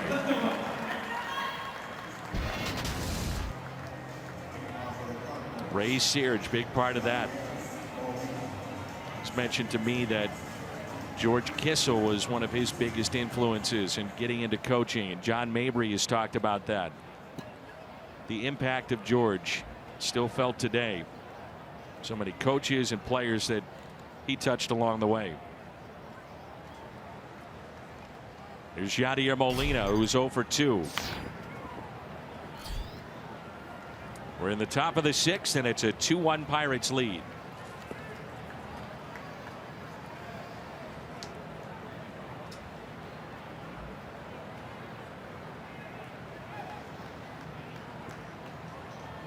Dodgers winning again, 3-1. That's in the 7th against Miami.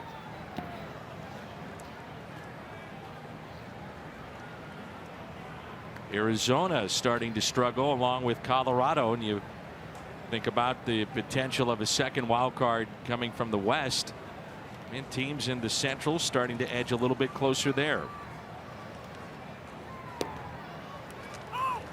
Atlanta with a 7-1 lead over the Diamondbacks. They're in the fourth. Phillies and Brewers are scoreless. And the 1-2 pitch to Molina. Pulled foul. Still got a long way to go in the wild card race. Cardinals 6.5 out. Cardinals have 44 wins. Chicago has 45. Colorado is in third place with 52. Arizona second with 53. Here's a 1-2. Check swing. And he went. Strikeout of Molina. That's number 4 today for Trevor Williams. He got him twice.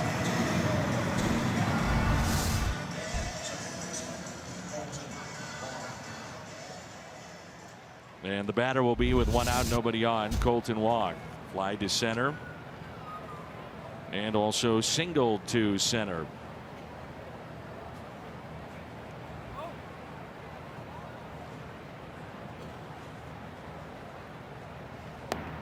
Strike one. Well, Williams has been effective here today. Sure has. Cardinals have 7 hits, but just 2 doubles. Pirates have turned 2 double plays behind him.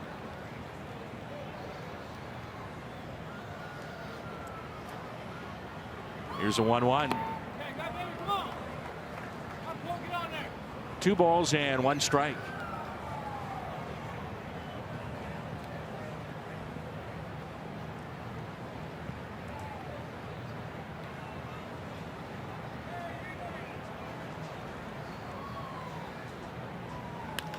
Wong, base hit, 2-hit day.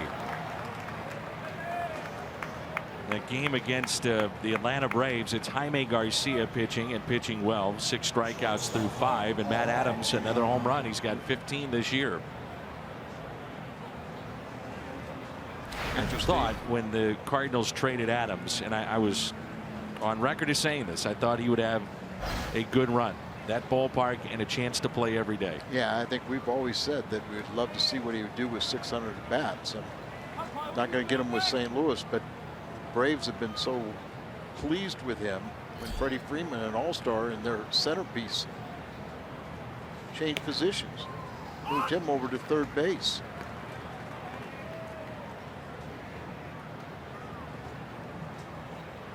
Golden Wong with 3 stolen bases this year. Really a theme for the Cardinals again against the Pirates this weekend has been aggressive base running.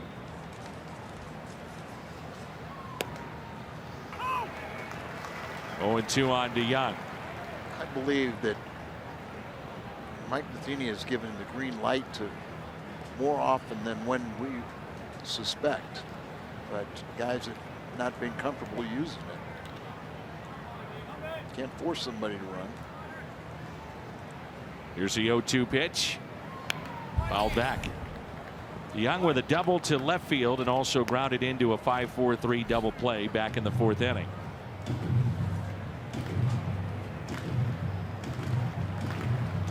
Just 2 for 9 in the series.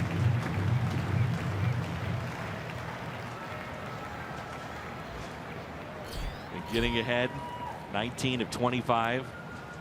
First pitch strikes. A check on Wong.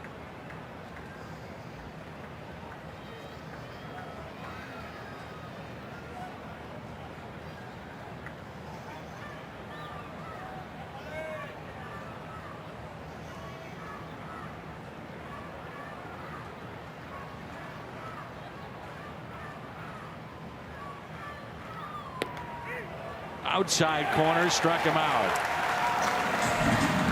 2 in the inning, 5 this afternoon. Both sides have complained about this strike zone. know if you saw the comments of Joe Madden at the All-Star game. He said he's ready for the next step. Computerized strike zone. Here's Sierra, who is 2 for 2. And a ground ball hit to the right side. And it's another base hit. He has not hit a ball out of the infield yet. And he's 3 for 3. The question will be, do you keep Martinez in this game or do you go for it here with a pinch hitter? I think because it's Carlos, you keep him in the game.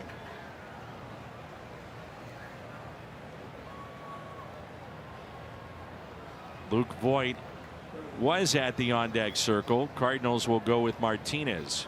And it's not to say that Carlos can't swing the bat, because he can. They just put up on the board that it was an infield single or base hit. Sierra 3 for 3.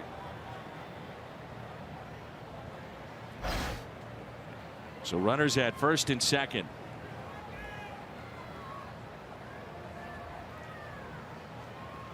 Sierra's first ever 3-hit game in the big leagues. Martinez into center. That's down.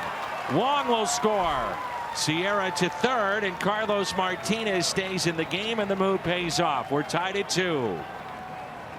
What a big hit that was right there. Carlos drives in his 7th run of the year, ties the ball game for himself. Now let's get him the win. I was looking at the defense. They really had a big gap in left center. 9th spot in the lineup. The pitchers for the Cardinals, outstanding. The Kubota power stats. That is so big. Down in an order to do damage, and that's going to be it for Trevor Williams. His day is through.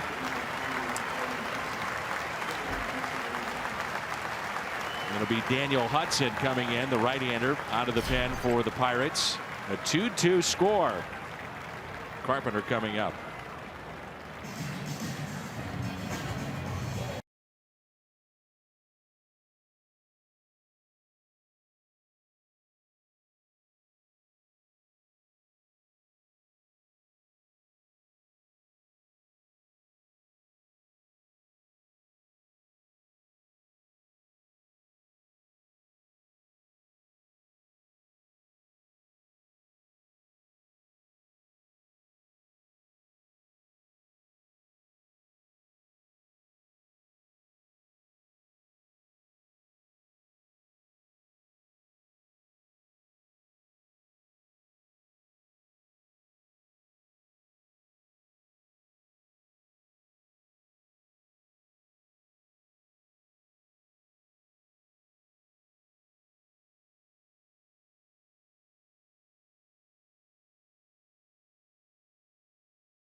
Hit to center to score Colton Wong, and then knocks out Trevor Williams.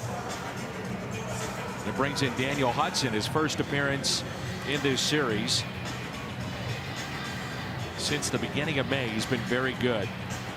Those are the season numbers. And since early May, a 2.36 ERA, and opponents only hitting .207 against him. May recognize his name. He was with Arizona and the Chicago White Sox. Got 10 days of rest. Pitching that final weekend before the All-Star break, those days really add up. So runners at first and third. Here's Carpenter, a 2-hit day. First pitch, a ball. That's why you maybe would anticipate some pitches being up. Yep. With that kind of rest. Carpenter has seen him. He's 0 for 4 against this right-hander. He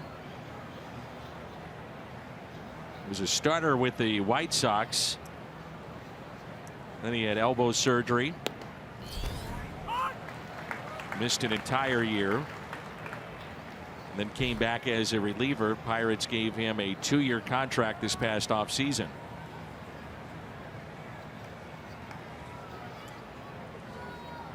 Shift on here for Carpenter on the right side of the infield. Base hit to right, back in the first. He's flied out to left and a double into the corner and right.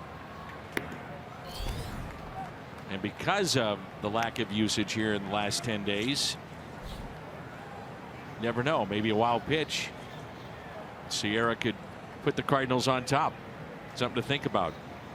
It's tough enough to get people out at this level, but when you've been off for so long, you just feel like you're struggling to throw strikes, not even good quality ones yet.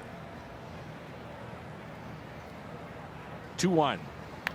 Carpenter with a fly ball out to deep right. Polanco going back and makes the catch on the track. Cardinals strand a couple, but Carlos Martinez, who had been 2 for 27 with runners in scoring position and 2 outs, picks up a key base hit. Carlos Martinez still in this game. Brand new again. It's 2-2.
Carlos Martinez, 5 innings, 5 hits, couple of runs, both were earned, 1 walk, and has struck out 2.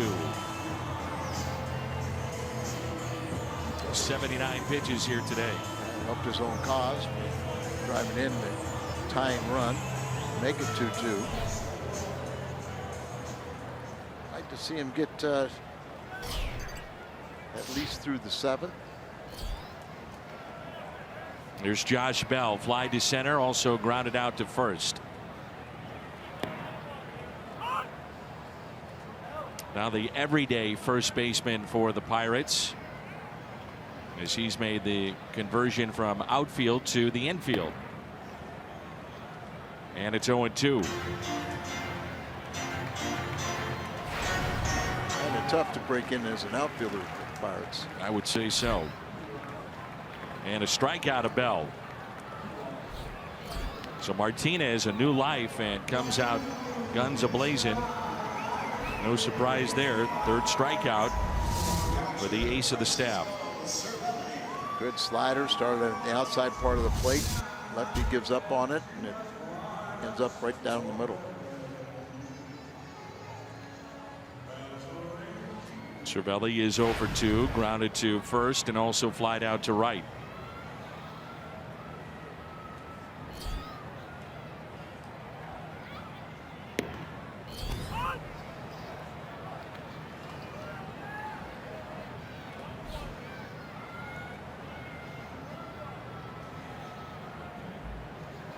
$16 2/3 in these 3 games and counting by the starters of the Cardinals. Only 4 runs allowed. And it's 0-2. They were very good at the start of the season, the starters, and they're going to have to get back to that.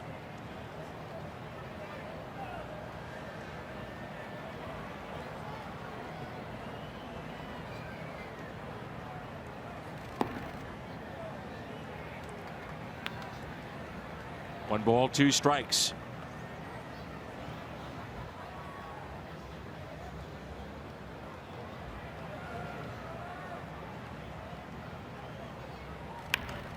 And a fly ball lifted into center. Dexter Fowler is there. Out number 2. Polanco is the nemesis for Carlos Martinez. He's 1 for 2 today.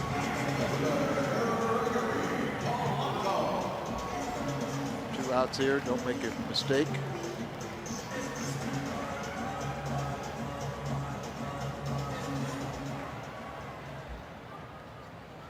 He's 12 for 23 against Carlos.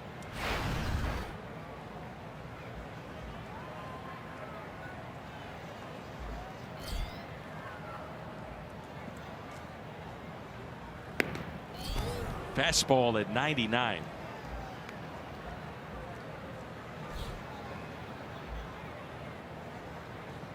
And you got to wait for Jerko to go all the way across the diamond. The shift on.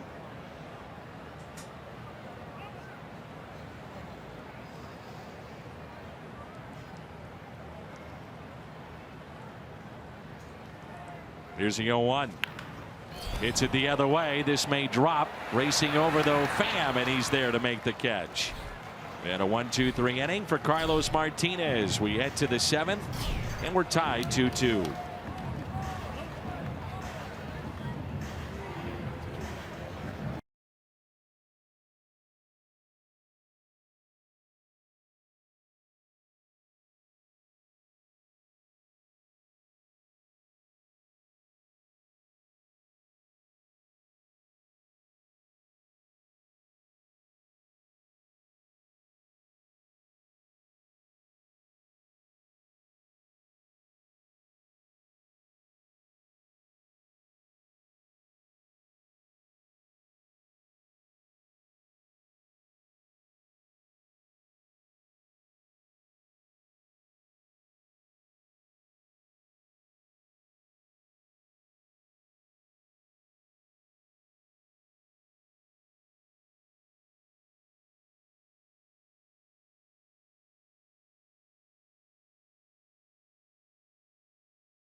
Dealers donate $1,000 to the Make-A-Wish Foundation of Missouri. Tony Watson is into the game. He'll get 2, 3, and 4 in the Cardinals lineup. Tommy Pham, Dexter Fowler, and Jed Jerko. This is our Chevy call to the pen. Watson, as we've seen in years past, can be very, very good. ERA just below 4. And a bit surprising, the lefty's hitting .316 against him this season. Well, you know, the thing that was a great setup man here in Pittsburgh, and then they made him the closer and just relinquished that. So maybe you see here they're not really bringing him in for any left-hander batters either. And Dexter is a switch shooter. Watson retired all 3 of the Cardinals that he saw. 7th inning on Friday. Has not issued a walk in 7 of his last 8 appearances. The Academy Sports and Outdoor Leaderboard. Highest OPS, and this is among National League outfielders. And look at that. Big names on that list, and so is Tommy Pham. He's also now on the stolen base leaderboard. 10th place. His 12 steals. He is fly to left, struck out, and walked. 2-2 our score. Looks at a ball inside. Tony Watson has made the most appearances among any lefty in baseball since the start of 2012.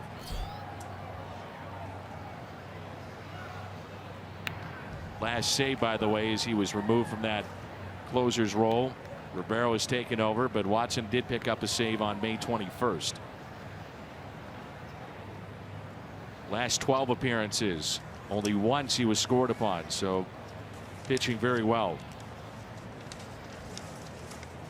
Pitching like he did as a setup man. Pham against this lefty is 0 for 4 with 3 strikeouts.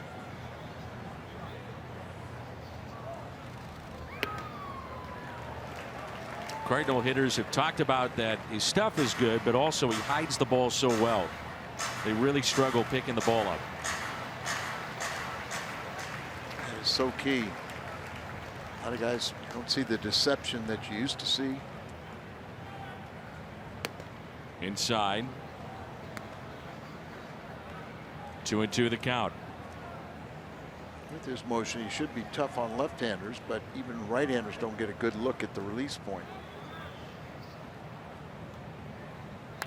And Pham hits it sharply to third. Maroff up with it and makes the play. First man retired. Watson, the third pitcher used. It was Williams for 5 2/3. Hudson got the final out in the 6th with Carpenter up. And now Tony Watson here in the 7th. Who just joined us, the Cardinals fell behind 1-0. Tied it up on a double by Carpenter that scored Magneuris Sierra, who's 3 for 3. And an RBI with 2 outs and a base hit to center by Carlos Martinez. Fowler into center field. That's a base hit. And Dexter aboard for the 3rd time. 2 hits and a walk.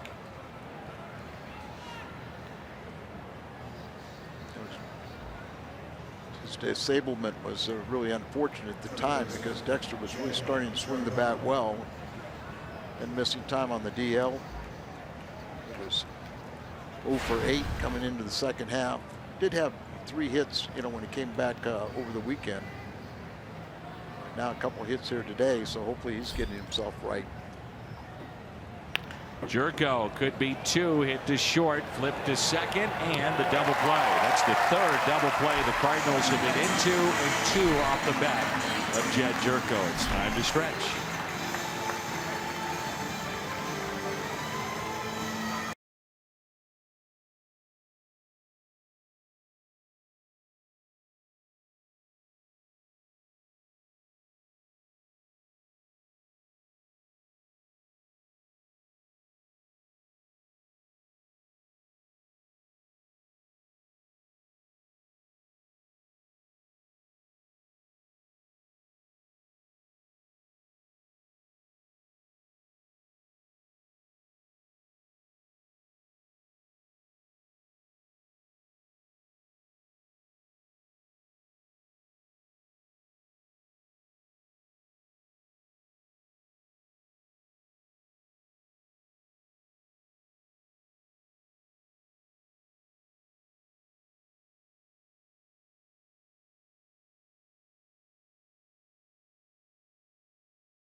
To the bottom of the 7th here at PNC Park.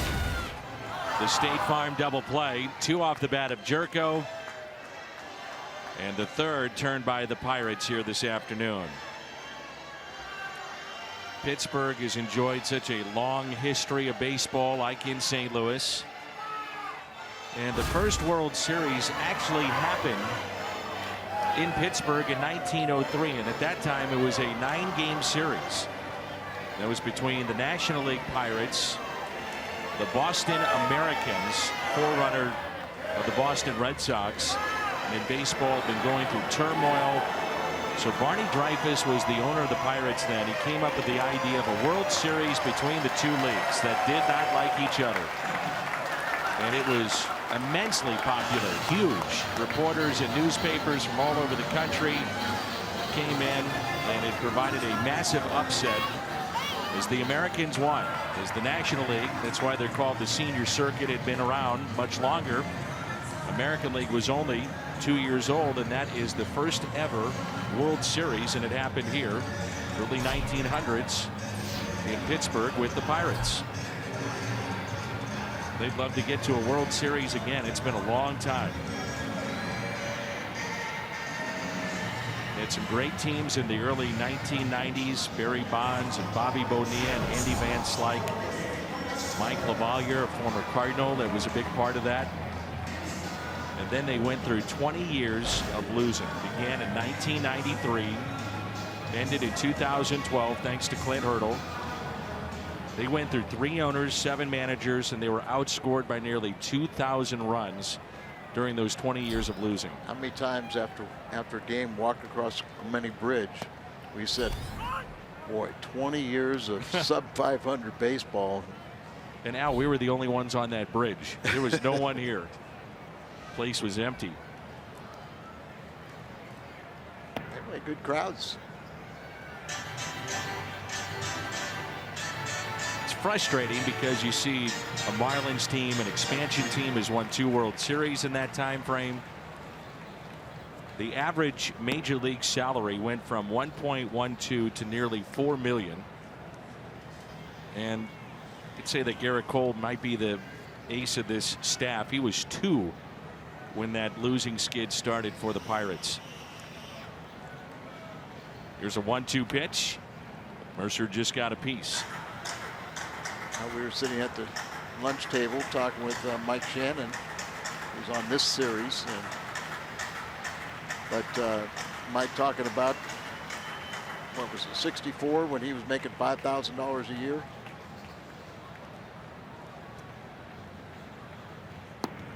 Fastball, and he struck him out. 4th strikeout for Carlos Martinez. Still throwing hard. No surprise there. Yellowwood bringing the lumber. Max Maroff back in inning number 5.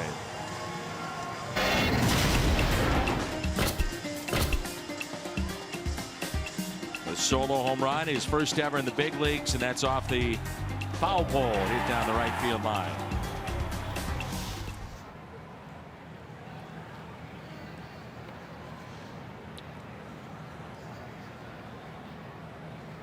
He's now 5 for 50 on the year. 1 ball and 1 strike.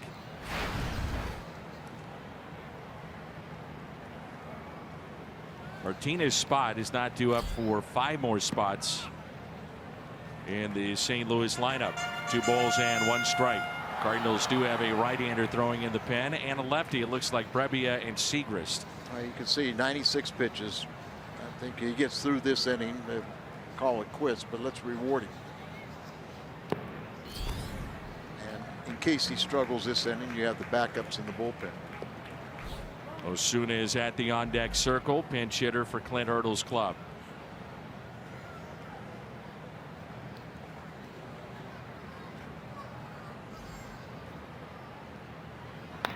And a ground ball hit to the right side. Backhanded by Carpenter, leads Martinez beautifully. Nice play.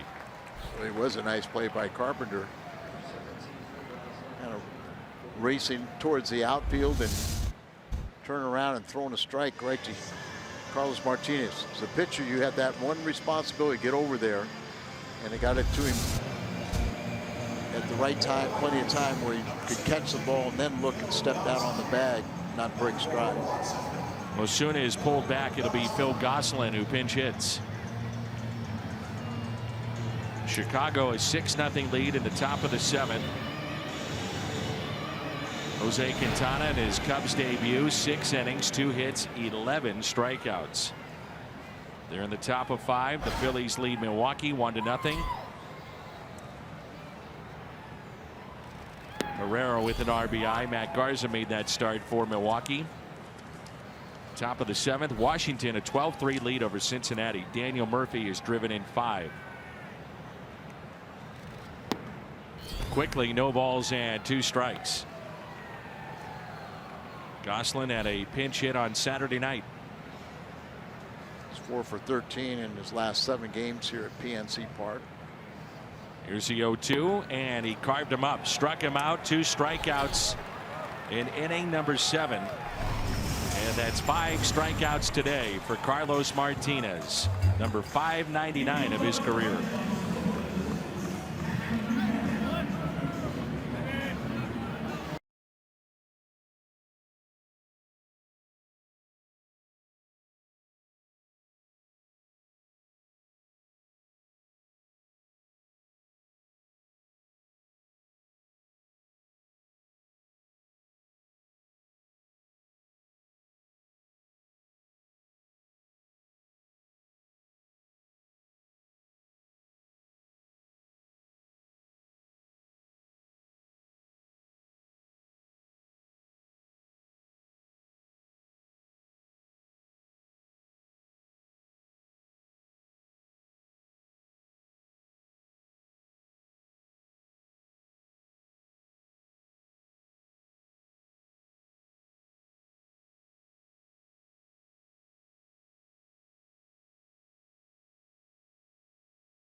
Also drove in a run. Looks like his day is through.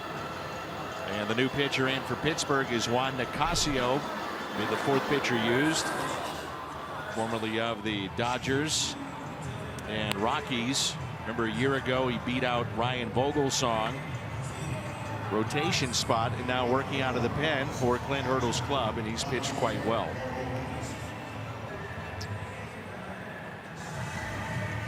Strikeout per inning.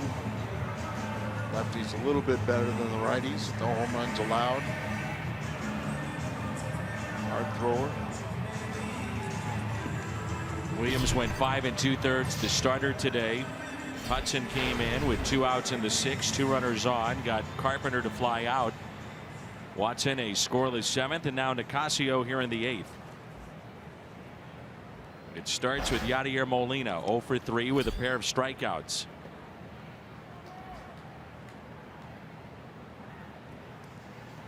Molina is 5 for 13 against Nicasio. Couple of doubles, 3 RBIs. Wong and DeYoung to follow. Well, it sets up to be a fun matchup later on this road trip. You could have Jose Quintana and Carlos Martinez on Friday afternoon at Wrigley. Be Quintana's Cubs debut at home. And I think that will be a marquee pitching matchup in baseball that day.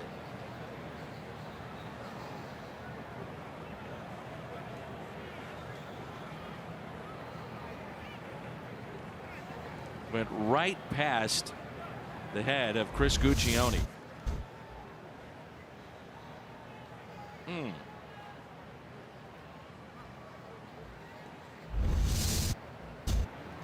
Think he got crossed up? Yeah. Remember, rookie catcher Buck Owens with the Atlanta Braves, and his first major league start. He was from Ohio. We're in Cincinnati. This is driven out to deep left field. It's well hit. Jaso back, and it's gone. The Cardinals go back on top. It's now 3-2 St. Louis on a home run by Yadier Molina, and that's number 10. Did I say Nicasio had not surrendered the home run? Well, he has now.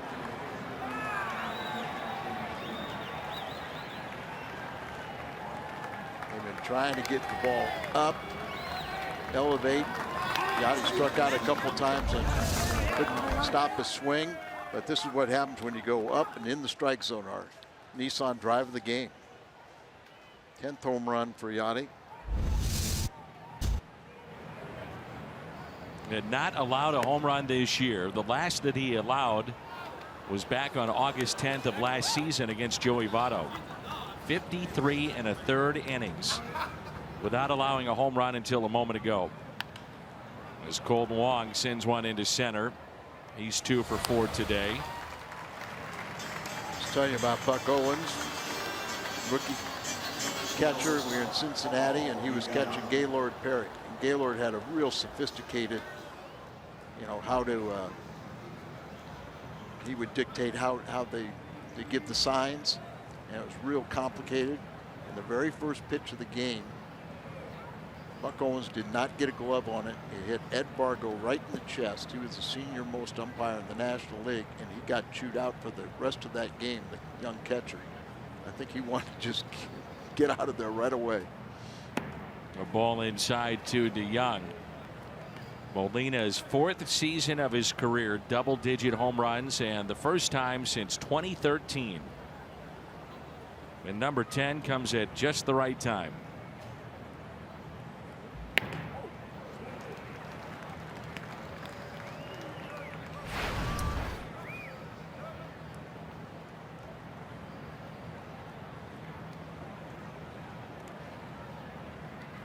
DeYoung today with a double to left, grounded out into a double play.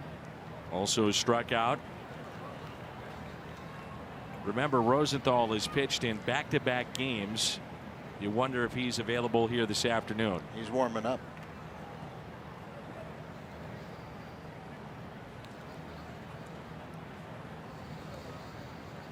And the 1-2. He struck him out.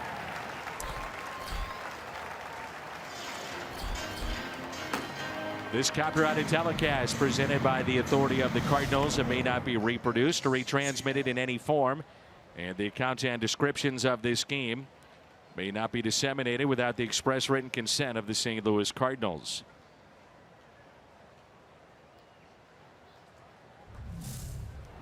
Here's Sierra, 3 for 3, and all 3 have been infield hits. He's hit in 9 straight to start his big league career. Scored a run back in inning number 5. That's also 9 games and 9 runs scored.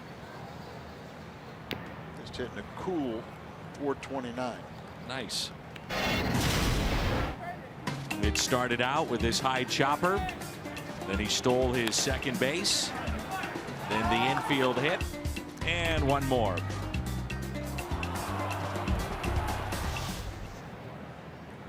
Here's a 1-1. Sierra base hit into left, and he's 4 for 4.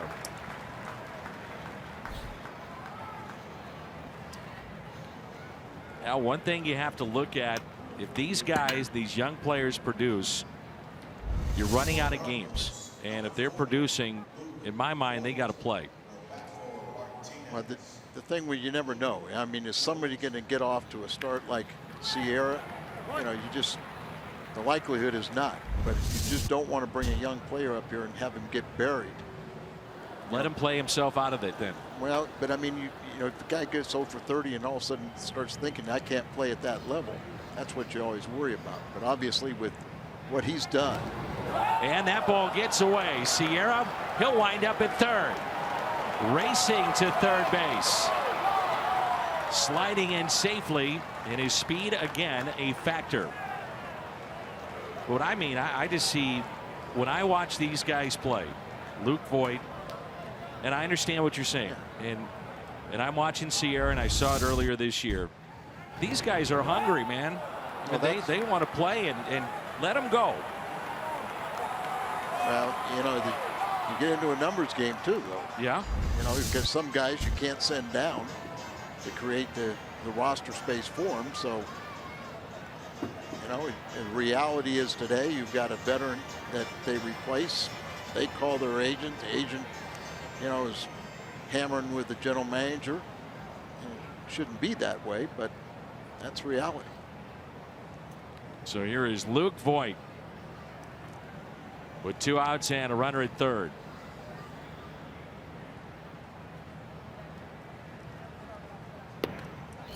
And I understand what you're saying too. You don't want to bury a young player. You got to really pick your spots, try to find the right matchup if you can. But you know what? It's fun watching them. Oh no, that's for sure. There's no doubt, and I think it you know, if you talk to Cardinal Nation, you know, we've seen a boring team a lot of times, and so it does give you hope. There is a hunger with younger players. No doubt.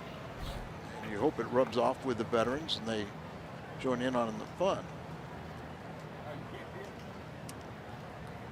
2 balls and no strikes with 2 outs. Luke Voit at the plate. 3-2, St. Louis with the lead.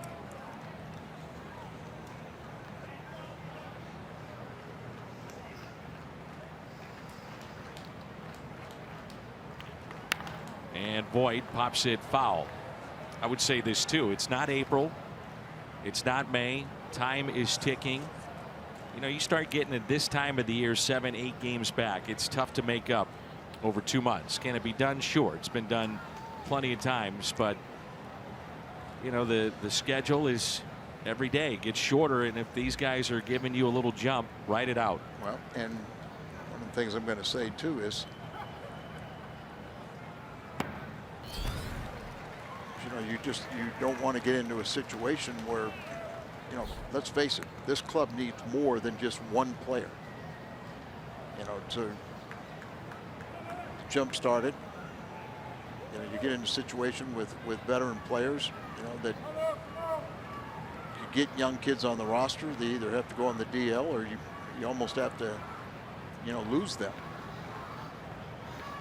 Now, as far as what I've read and heard, you know, John Mozeliak and Michael Gersh talk about, they think this roster is good enough to win. I don't. The 2-2 pitch to Luke Voit. Out of play. Sierra, the second Cardinals rookie this year with 4 hits in a game. DeYoung did that last weekend, and that was against the Mets. Even if it's a small sample size, these guys are providing a spark. And, you know, John Mozeliak said that if Sierra is on a short leash because he thinks Grichuk's coming back as early as Thursday. You know, so if he was saying if it was going to be a longer term, Harrison Bader would have been the outfielder they would have called up.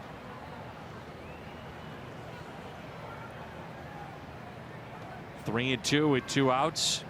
I mean, even if it's a week or 10 days, and they provide that kind of spark to give this club a lift. Write it out. We'll see. Right. Kind of go back to the Vince Coleman. Right. Yeah. You never know. 3-2 pitch. Voit pulls it foul. Vince Coleman got called up. They told him, well, you're only going to be here for the weekend. And Vince Coleman said, no, I'm not. I'm staying here. And his play kept him in the big leagues. It's a hunger that you watch with young players, and it's not just here with the Cardinals, but across the board, that do give clubs a sense of energy in what is a long, monotonous season. And right now, Sierra, every time he's played, has given the Cardinals a spark. That is for sure.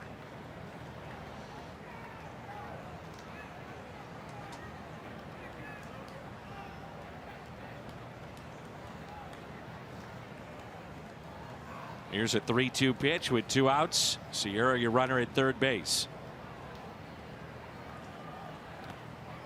Nearly a wild pitch, kept in front. Voit draws the walk. Good at bat. Yep. And we're back to the top of the lineup in Matt Carpenter. Now, along the way, are you going to have some bumps in the road with young players? Sure. But a game like today, Sierra's been a difference maker. Gold Long, a couple of hits. Molina, the veteran, with the home run. And Ray Serge out to visit with Nicasio. Infield all comes in. See what they want to do.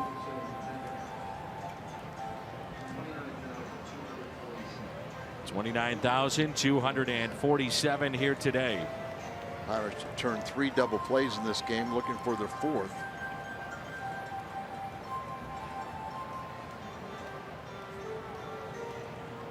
Think about Sierra's day, Dan. The first 3 hits all being infield hits. Anybody else on the team, there would have been 3 outs. Absolutely. So I mean, it's, you know, eventually the league will make an adjustment against you, but you can't really say they're going to be able to make those adjustments because the speed is such a. The speed to get you out of a slump. Get you out of. Or they say it never goes in a slump. That's right. But you can't steal first. So here is Carpenter. A key double in this game down the right field line that would score Sierra back in inning number 5. By comparison, the first 9 games for Vince Coleman, hit .324, 6 runs scored, 5 RBIs, but 10 stolen bases. Sierra picked up number 2. And that was in the 2nd inning, and he's 4 for 4 today. The shift is on here for Carpenter.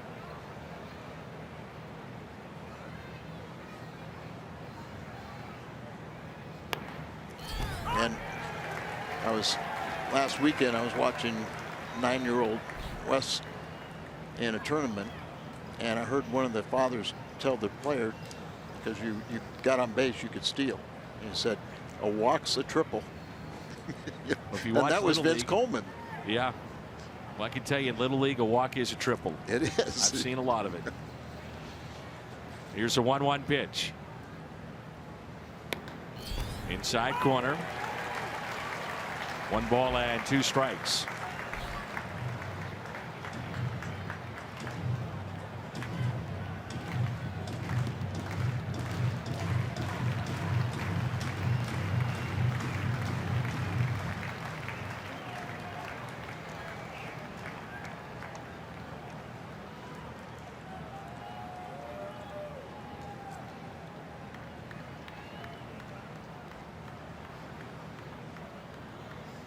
The 1-2 to Carpenter. Swing and a miss. Nicasio gets the strikeout. Cardinals strand a couple. But in this inning, a home run by Yadier Molina. He now has 10 this year, and he's driven in 41.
Fox Sports Midwest is brought to you by Bud Light, famous among friends, and by Ford, the official cars and trucks of the St. Louis Cardinals.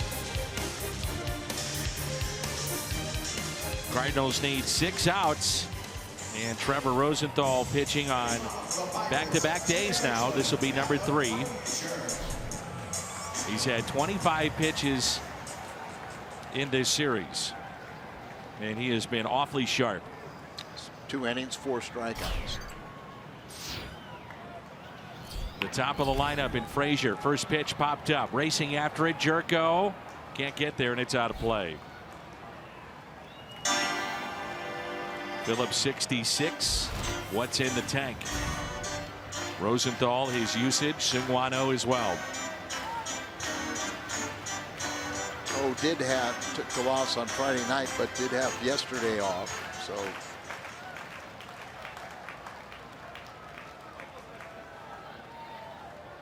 here's the 0-1 pitch to Adam Frazier.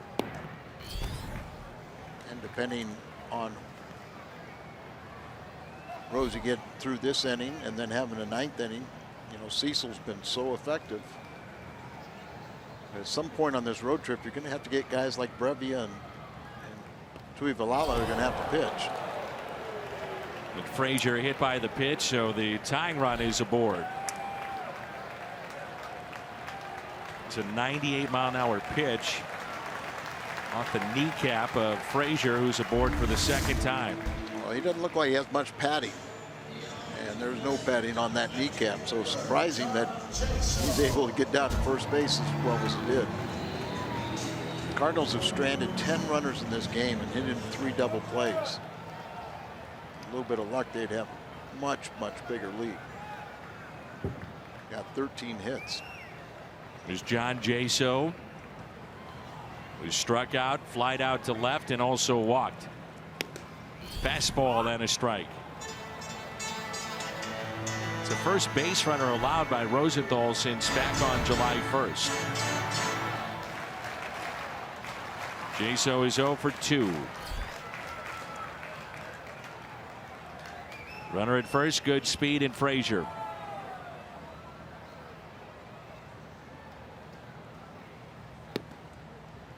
And it's 0-2. Good breaking ball there, and sometimes when you are a little tired, you have a tendency to stay with that, you know, breaking ball, and you can get that good snap off and good release and have it do a lot of damage.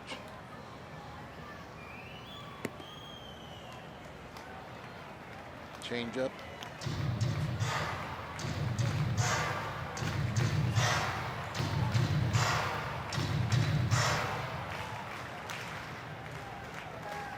Now he's looking in to see Mike Matheny controlling the running game.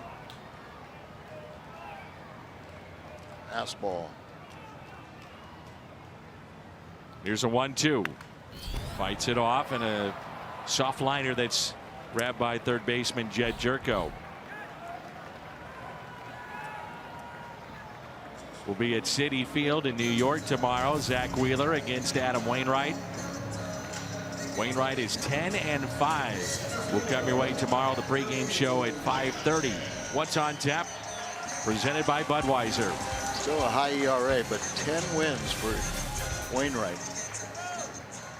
Lack of run support for Martinez. Not the same way for Adam Wainwright. McCutchen 4 for 18 off of Rosenthal. And fooled by that pitch for strike 1.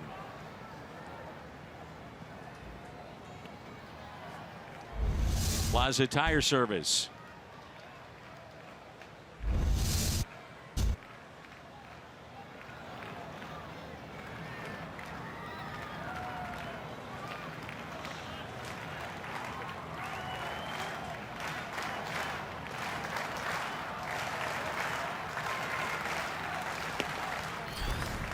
And it's 1 ball and 1 strike. It's got to be tough to hit against a guy like Rosenthal.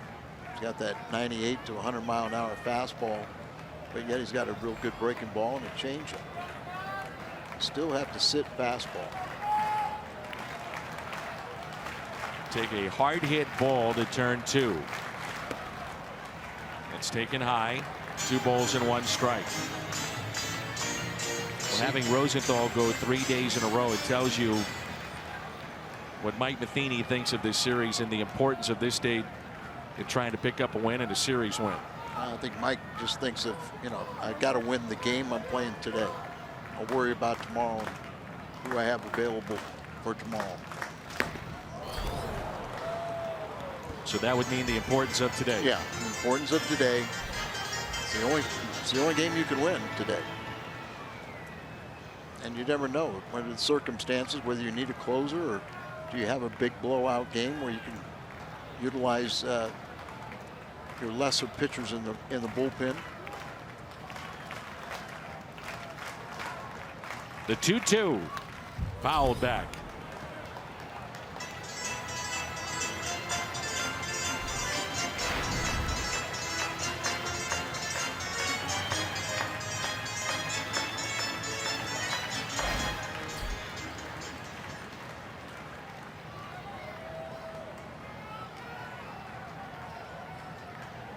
Leaded first by Frazier.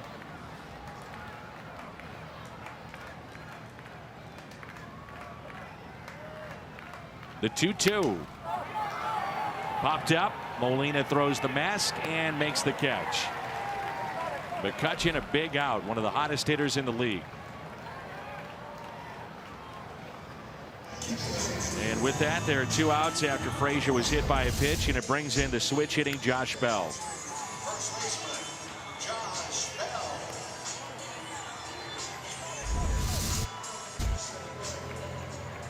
We ever seen him miss a pop-up?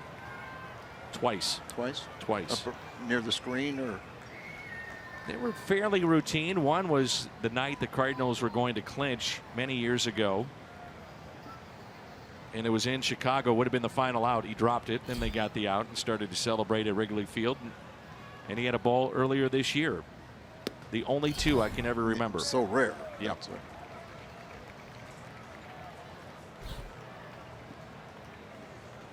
Josh Bell was the hero Friday night with the walk-off 3-run home run. Here's a 1-0 pitch. Bell is over 3 today. Good fastball at 98. Tigers overmatched on that pitch. Brett Cecil is warming up. His last save was back on June 19th of 2015, and that was against Baltimore.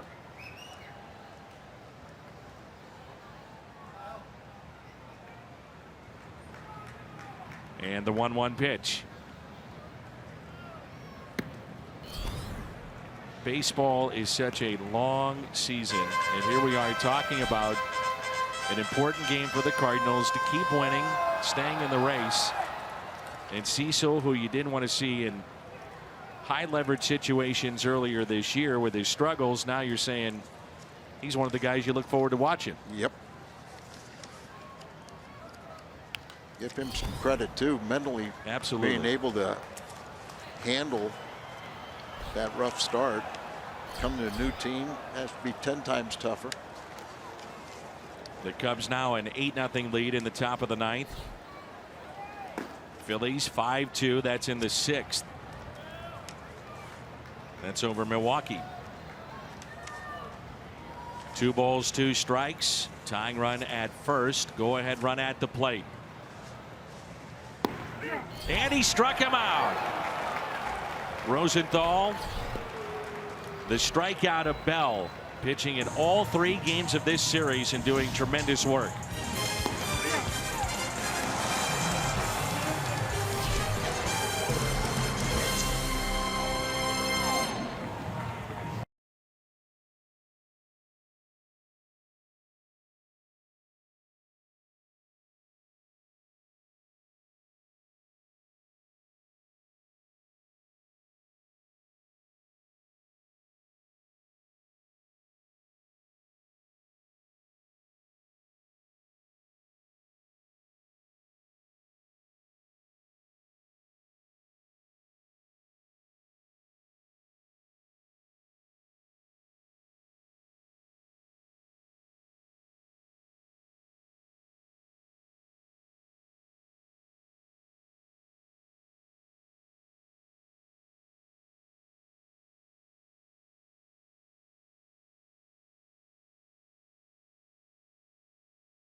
Hander takes over.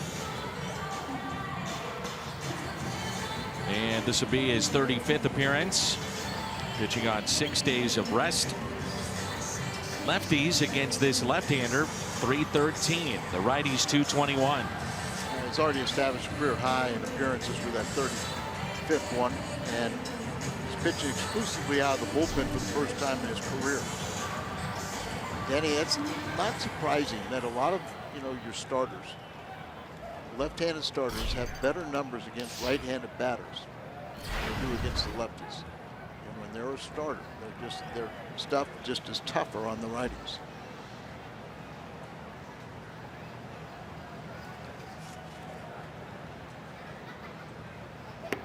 Here's Tommy Pham.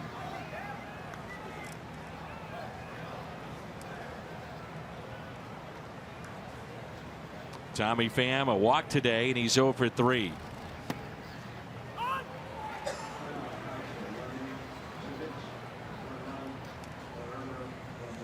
One ball and one strike. Outfield is straight away. I mean, we're talking about the young players, and you put Pham in that conversation too. You got to ride him out as long as he continues to produce.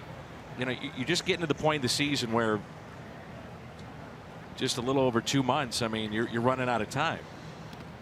I know 2 months seems like a long time, but in baseball, it's tough to gain ground. All right. What are you going to do when Grichuk and Piscotty come off the DL? Worry about it when it happens, as we always talk about. Yeah, something happens. Something happens. But for the now, yes, I agree with you. A strike on the inside corner. I think, I agree with what you're saying for right now. They don't want to see Pham and Sierra and Fowler in the outfield.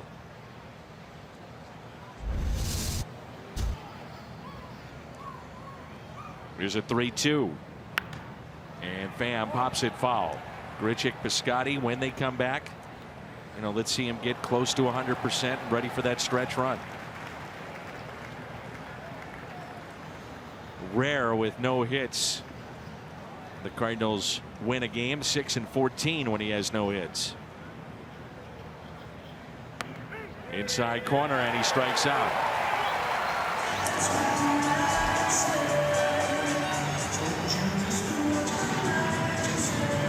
Tommy Pham didn't like a couple of those calls on the inside corner.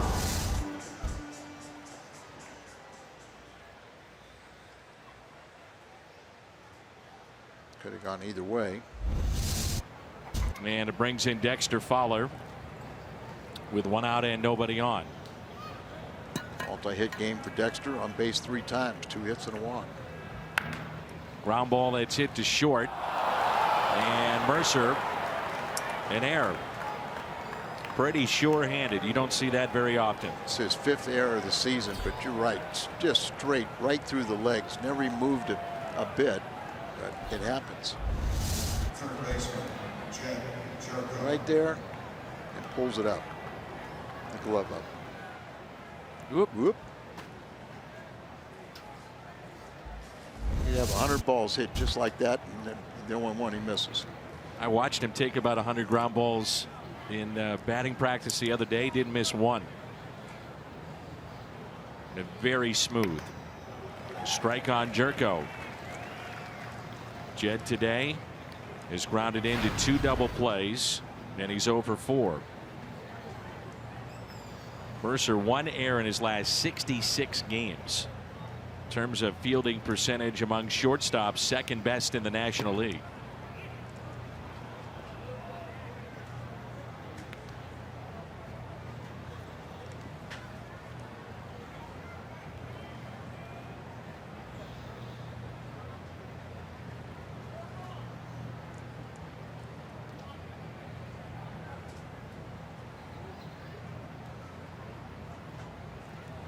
Here's a 1-1.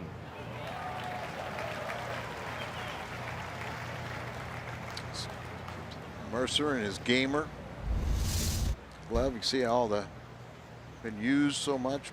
Probably might have been restrung a couple times, but the Rawlings glove, and Can't make errors with Rawlings gloves. It's impossible. Here's a 1-2 pitch to Jerko. Reaching for it. Mercer the catch. And safe as Bell was off the bag.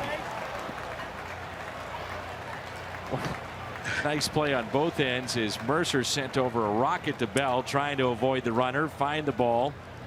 And the Cardinals may have just hit into their 4th double play. The Pirates, Bell is walking off as if to say he was on the bag. They're going to take a look at it. I thought his foot did drag across the bag. There, it doesn't look like it.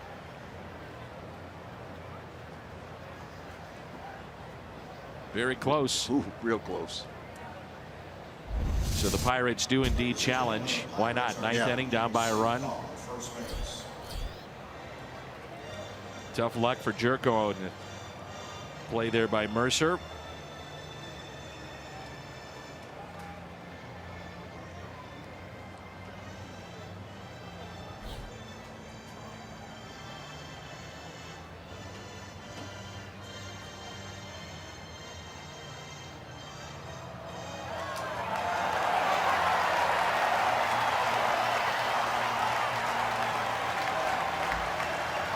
Slow-mo on the big screen. Looks like the crowd reacted to it because it looks like he was on the base. Now the Pirates are walking off the field after they've seen it.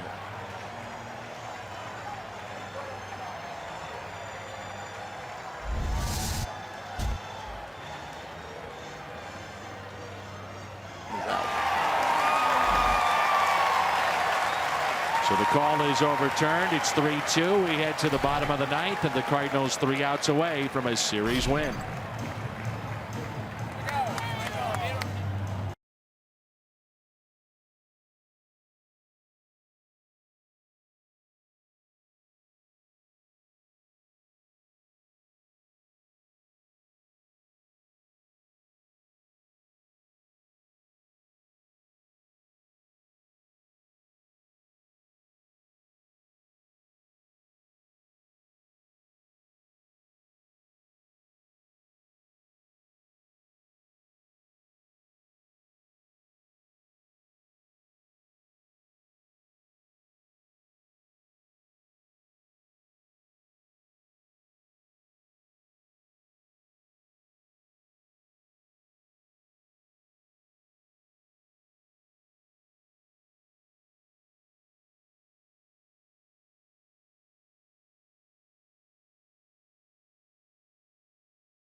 Pick up the save. It's 3-2 St. Louis.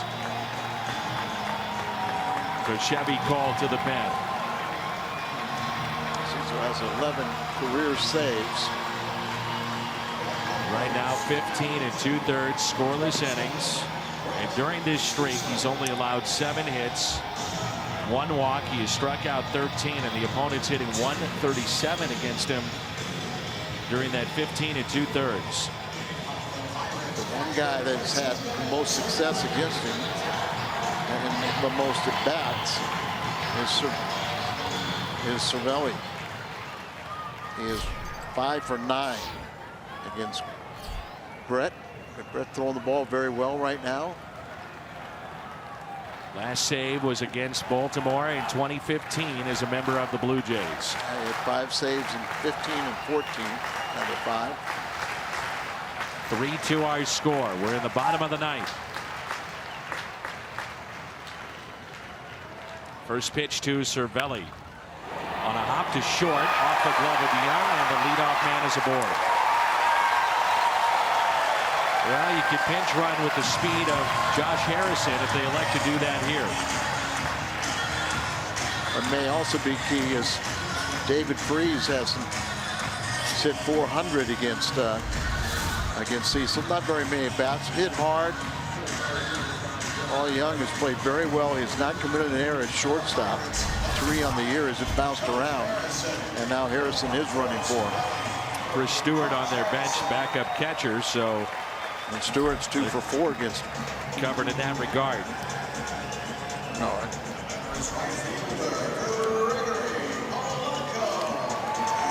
Stewart is 0 for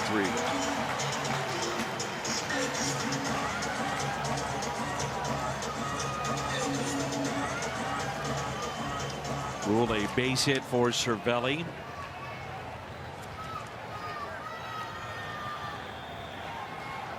What concerns you when Cecil was struggling was the left-handed batters.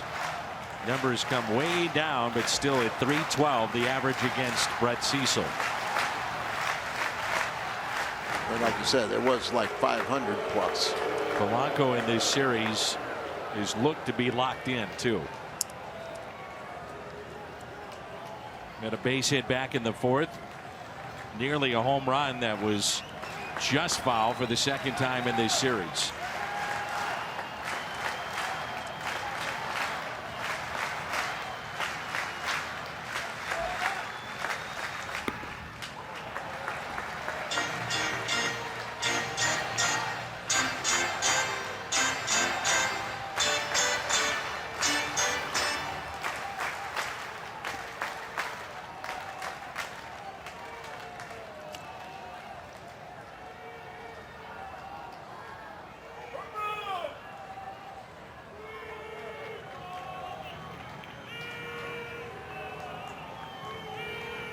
Here's a 1-0. 1 ball and 1 strike. Just got in on him enough.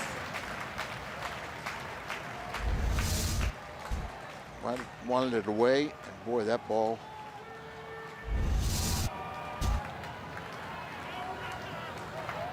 Yeah, he wanted it further away, and I think Polanco feels like he missed it. Here's a 1-1. Hit down the right field line, but pulled foul.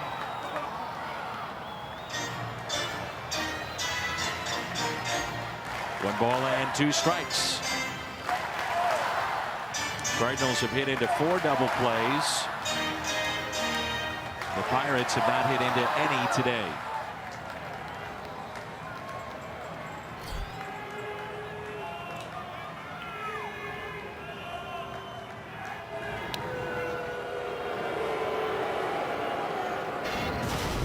.2015, Polanco, that base hit.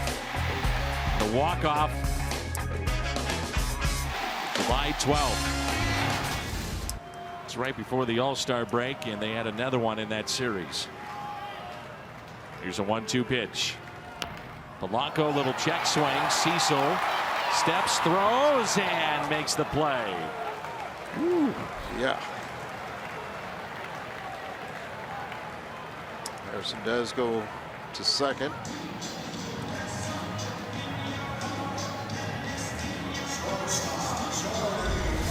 Little check swing.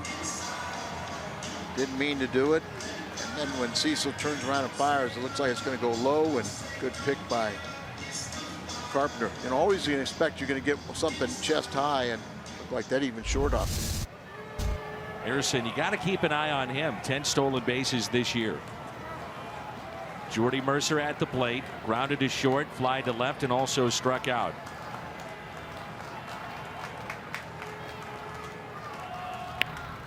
And it's hit down the left field line, a fair ball, and this game is tied. Harrison will score, and Mercer puts himself in scoring position. It's now 3-3.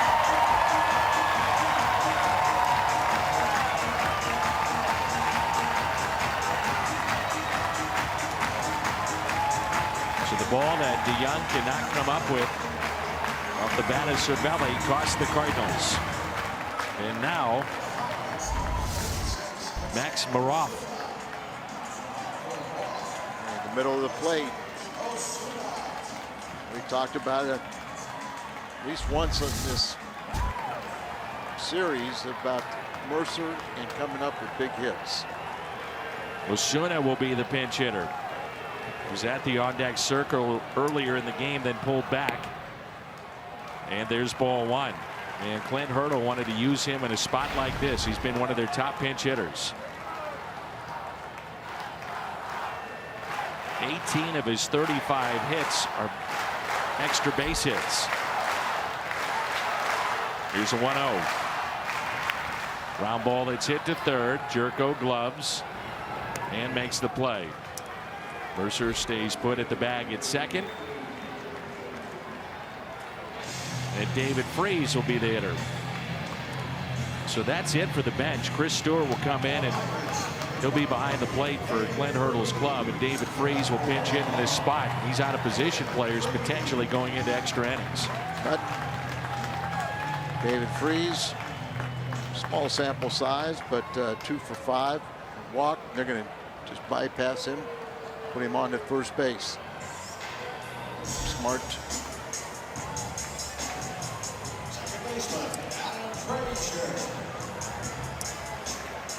Adam Frazier on base twice. A base hit, run scored back in the first, hit by a pitch that was Rosenthal in the 8th. So 2 outs and 2 on. Strike one.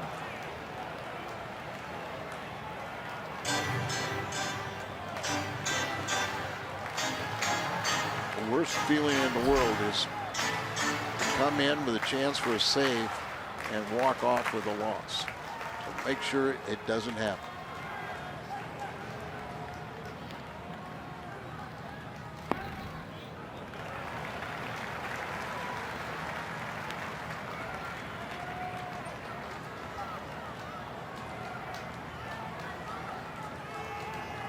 Mercer, the only runner that matters. Outfield has to play fairly shallow. Chance to get him at the plate. And it's a base hit into center. The Pirates are going to win. They scored 2 runs here in the bottom of the 9th. They win it 4-3, and they take 2 of 3 against St. Louis. Frazier, his first career walk-off hit. 2 of the wins in walk-off fashion for the Pirates this weekend. Like I said, you come out of that bullpen expecting to pick up a save, and then you walk off with a loss. There's no lonelier feeling than that. Give the Pirates credit. Showing a lot of heart.